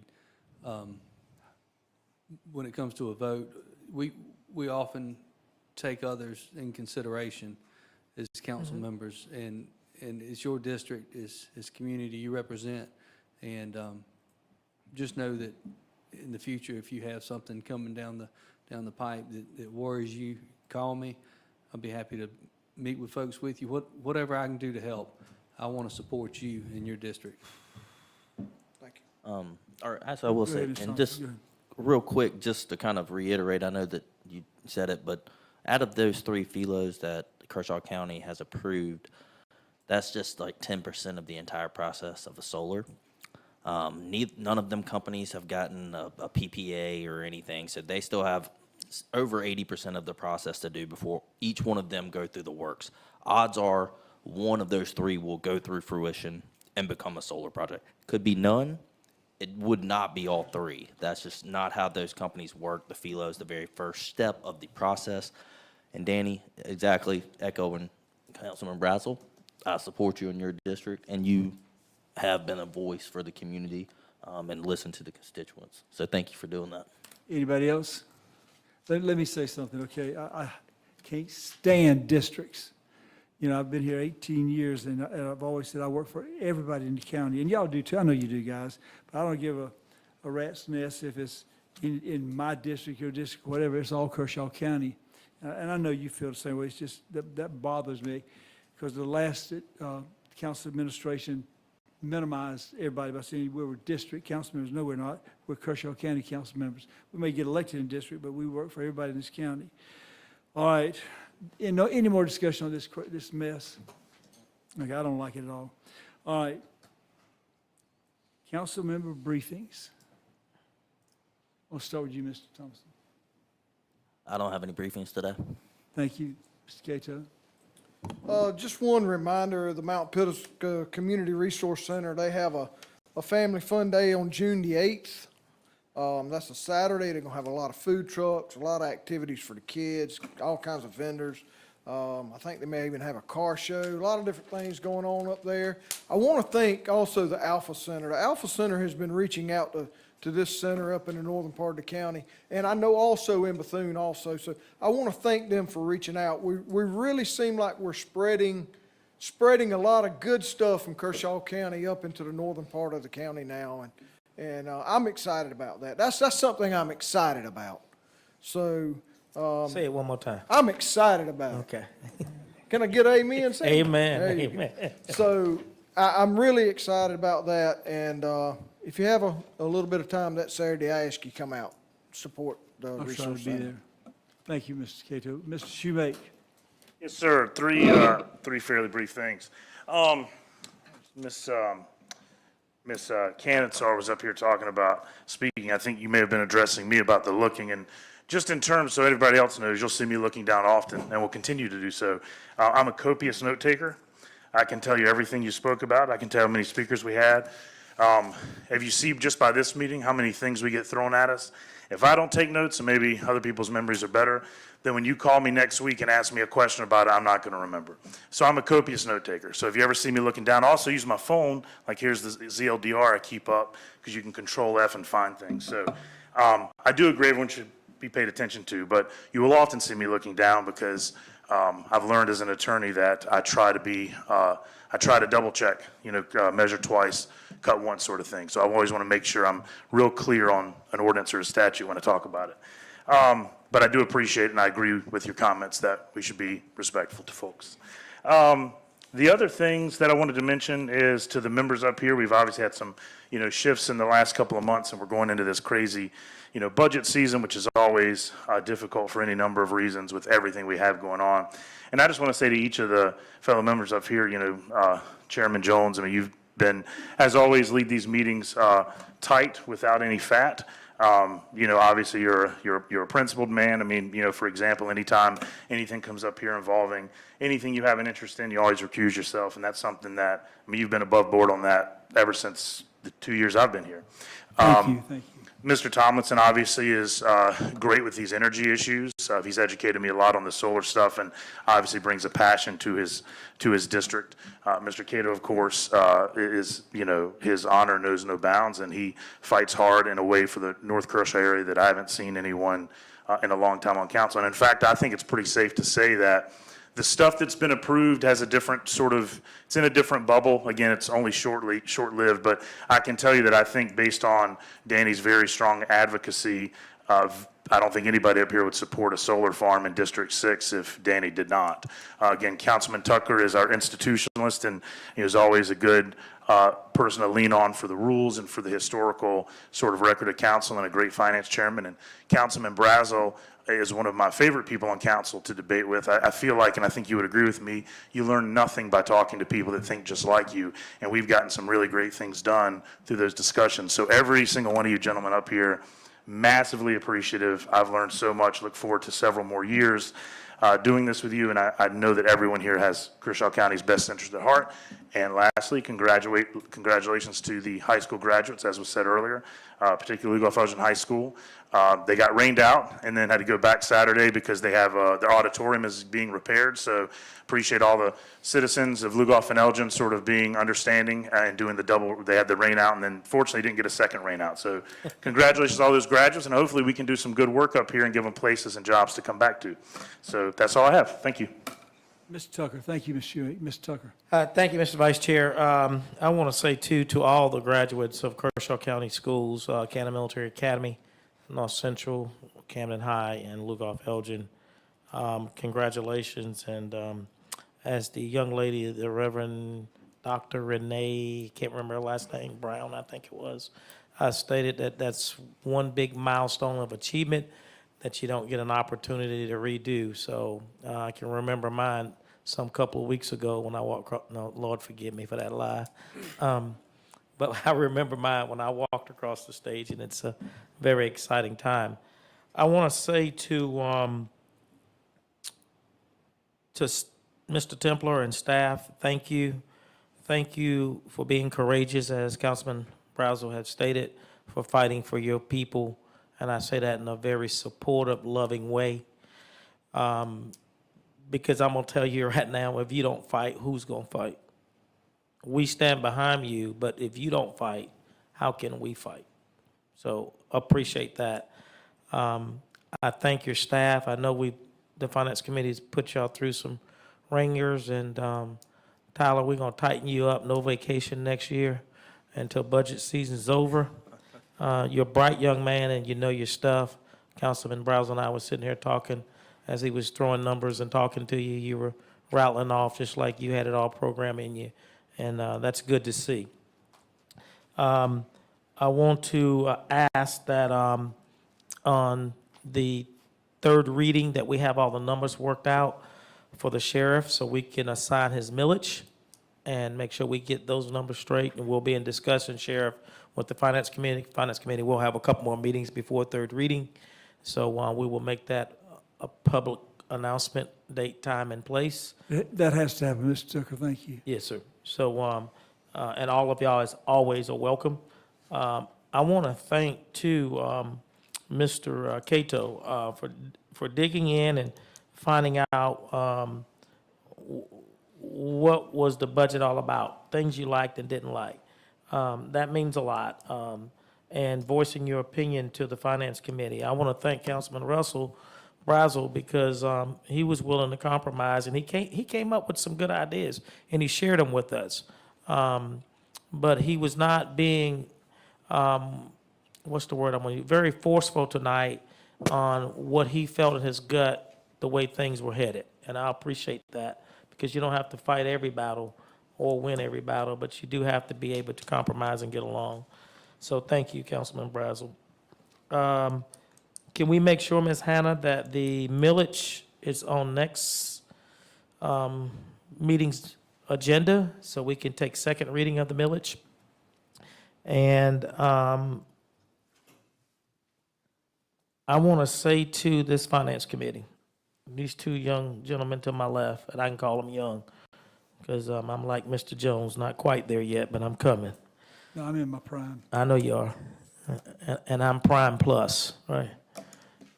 With that, I couldn't have, if I handpicked you, choose two more knowledgeable, willing, committed gentlemen or ladies. You speak your mind, you stand your ground, but at the same time, you're always willing to listen to other people's ideas and work with all of us up here.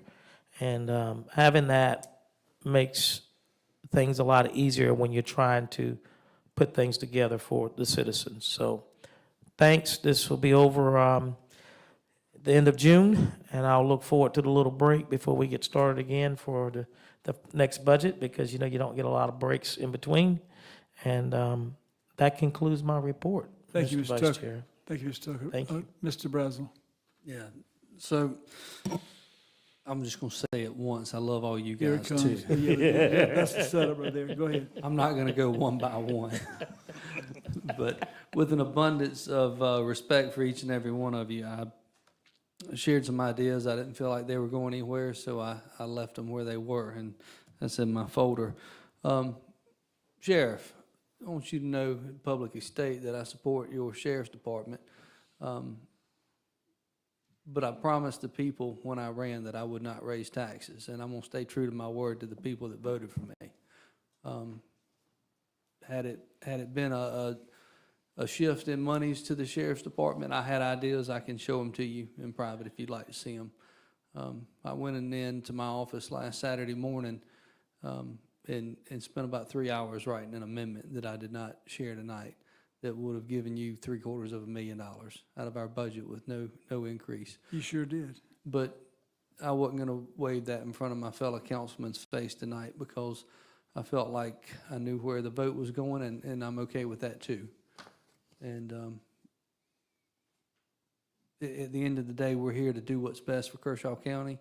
Danny, seriously, very proud of you and being brave and asking for what you did. Sorry I couldn't support it, but I'm not apologizing for standing my ground and staying true to my word for the taxpayer of Kershaw County as well. So I'm proud to be that person, and that was a promise I made. So anyhow, with all that being said, regretful to announce that a friend of mine passed away today, Mr. Harry Barker. Oh, no. He was a banker and a good friend to a lot of people Alpha Center. in Camden and Kershaw County. He went on to be with the Lord today, so y'all remember him and his family tonight. But that's all I have. Thank you. Thank you so much, Mr. Brazel. And I just want to echo too, Harry Barker was a friend of mine. I went and I visited him many times at his house on Littleton. And he knew it was dying. He knew it wasn't. He did it with dignity. He was a good man. He helped my daughter many years ago when she was going through a difficult time. He helped her get her head together on her finances and things like that. And he had helped some other people as well that had some addiction problems. You know, guys, this life is short. We're not guaranteed 5 minutes, 5 days, 5 years, or whatever. So I think we need to just always keep that in our mind and how we treat people. I think it's what's made me such a gentle, warm, kind person. Let me just say this. Housing, Ms. Shoemake, Ms. Brazel, all of you guys will stay on. Let's keep moving. I look forward to Mr. Shoemake's next proposal on whatever he brings before us. So keep that up. You're doing a great job. Sheriff, you're the best sheriff around, man. You do a great job. I said you do a great job, and I appreciate it. And I publicly support you. Maybe not financially all the time, but as far as an individual, I do. And I want to say something about some of the speakers got it. I really enjoyed this lady here, what she got up and said. She made me look at her and pay attention, and I appreciate that. And I do understand that Shoemake's comment, because that does happen. Now, I'm not as advanced as he is, so I'll be able to look at you straight in your face when you talk to us, okay, because I don't write well anyway. But thank you, ma'am. Thank you so much. Now, having said that, I don't have anything else, but I do know we do have a administrative briefing. And Mr. Templer, this time I'd like to turn it over to you, if you'd be brief with it too, please. Because it's kind of the same, well, it's kind of the same stuff we talk about every meeting. You know. Sure, so I'll put the brief in briefing. Boat ramp survey completed on site. The survey's completed. The engineers were on site, and they were looking at the old dock that we had on the other side of the bridge to make sure that that can be incorporated into the new design as a cost savings measure. Sewer system is still in the permitting and design phase. Rec Commission met for Woodward Park. They made some adjustments to the design, so I'm going to look over those to make sure it's still maintaining the spirit in which that project was supposed to evolve through. The turn lane that DOT is mandating out there for Chestnut Ferry on Highway 1 is still going to be a challenge. So I do commend a few members of the Rec Commission for looking into and coming up with some ideas for some options that will reduce some of the costs there. They were savvy enough and had talked about CTC funds and things of that matter.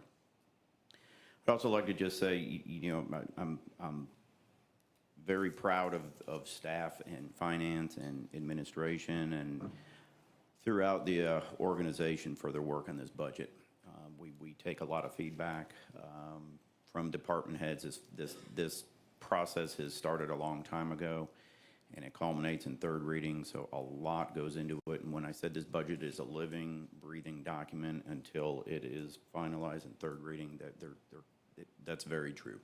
A lot goes on, a lot will continue to go on, and then we end up with the budget that we can live off of for the next fiscal year. So I appreciate everybody's work up on the dais. Russell, I know where you stand. You and I talk often, and several of y'all. I know the weight of your decision because, we're talking about funding sheriff's office and doing these things, and that tends to put you in a pickle. So I appreciate the weight and gravity of y'all's decision. I would never come forward and ask for something that I took lightly that y'all would have to take with a great measure of pondering and decision-making. So, but I do truly appreciate, regardless of how the votes went, all the work that goes in from council members on this budget process, because it's not just y'all getting packets, it's y'all asking questions, sitting in on meetings, scheduling meetings with department heads, and it's just very active and involved, and it allows y'all to make these decisions. So certainly have to thank y'all for that. So, and that's my report. Thank you, Mr. Templer. Mr. DeBoe is legal. I have no legal briefing other than the privileged one for executive session. Why? Why? Why don't you have a legal briefing? Nobody's suing us right Okay, now. that's good, good stuff, good stuff. All right, He didn't say that. I know do he we didn't have, say do we have an do we have a motion to go into executive session? Mr. Vice Chair, I make a motion, we go into executive session for a personnel matter and a legal matter. I'll second. All right, motion by Mr. Tucker, second by Mr. Kershaw. All in favor, raise your hand. We're not gonna be in there long, folks. It's unanimous, let's go.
All right, is there a Vice second? Chair. Second. All right, is there any, we'll wait a second, let everybody get out and sleep. Attorney back in here yet? We're good. They let John get in here and go ahead and call it. Okay, guys, 1, 2, 3, 4. got a quorum. We got 4. Is there any discussion? Mr. DeBose? Just for the record, an executive session, a personnel matter was. Oh, whoa, take the vote to come out, please. Take a vote to come out of executive session. All in favor to come out of executive session, raise your hand. It's unanimous. All right, now we want to, For the record, in For the executive record. session, a matter of attorney-client privilege was discussed and a personnel matter. No votes were taken, no decisions were made. very good. Any other discussion or information? That being said, all in favor of, We're out. I make a motion that we adjourn. yeah, that's what I'm fixing to do. I'm fixing to do that. Wait a minute. Is there a motion to adjourn? Make a motion to adjourn, Mr. Vice Chair. All right, that was stated by Mr. Tucker, the motion, and I'll pick Brant. Go ahead, Brant, you gonna second it? Second. It's second. All those in favor to adjourn? Let it be. God bless everybody. Hit that hammer down there, Mr. Jones. We're out. There we go.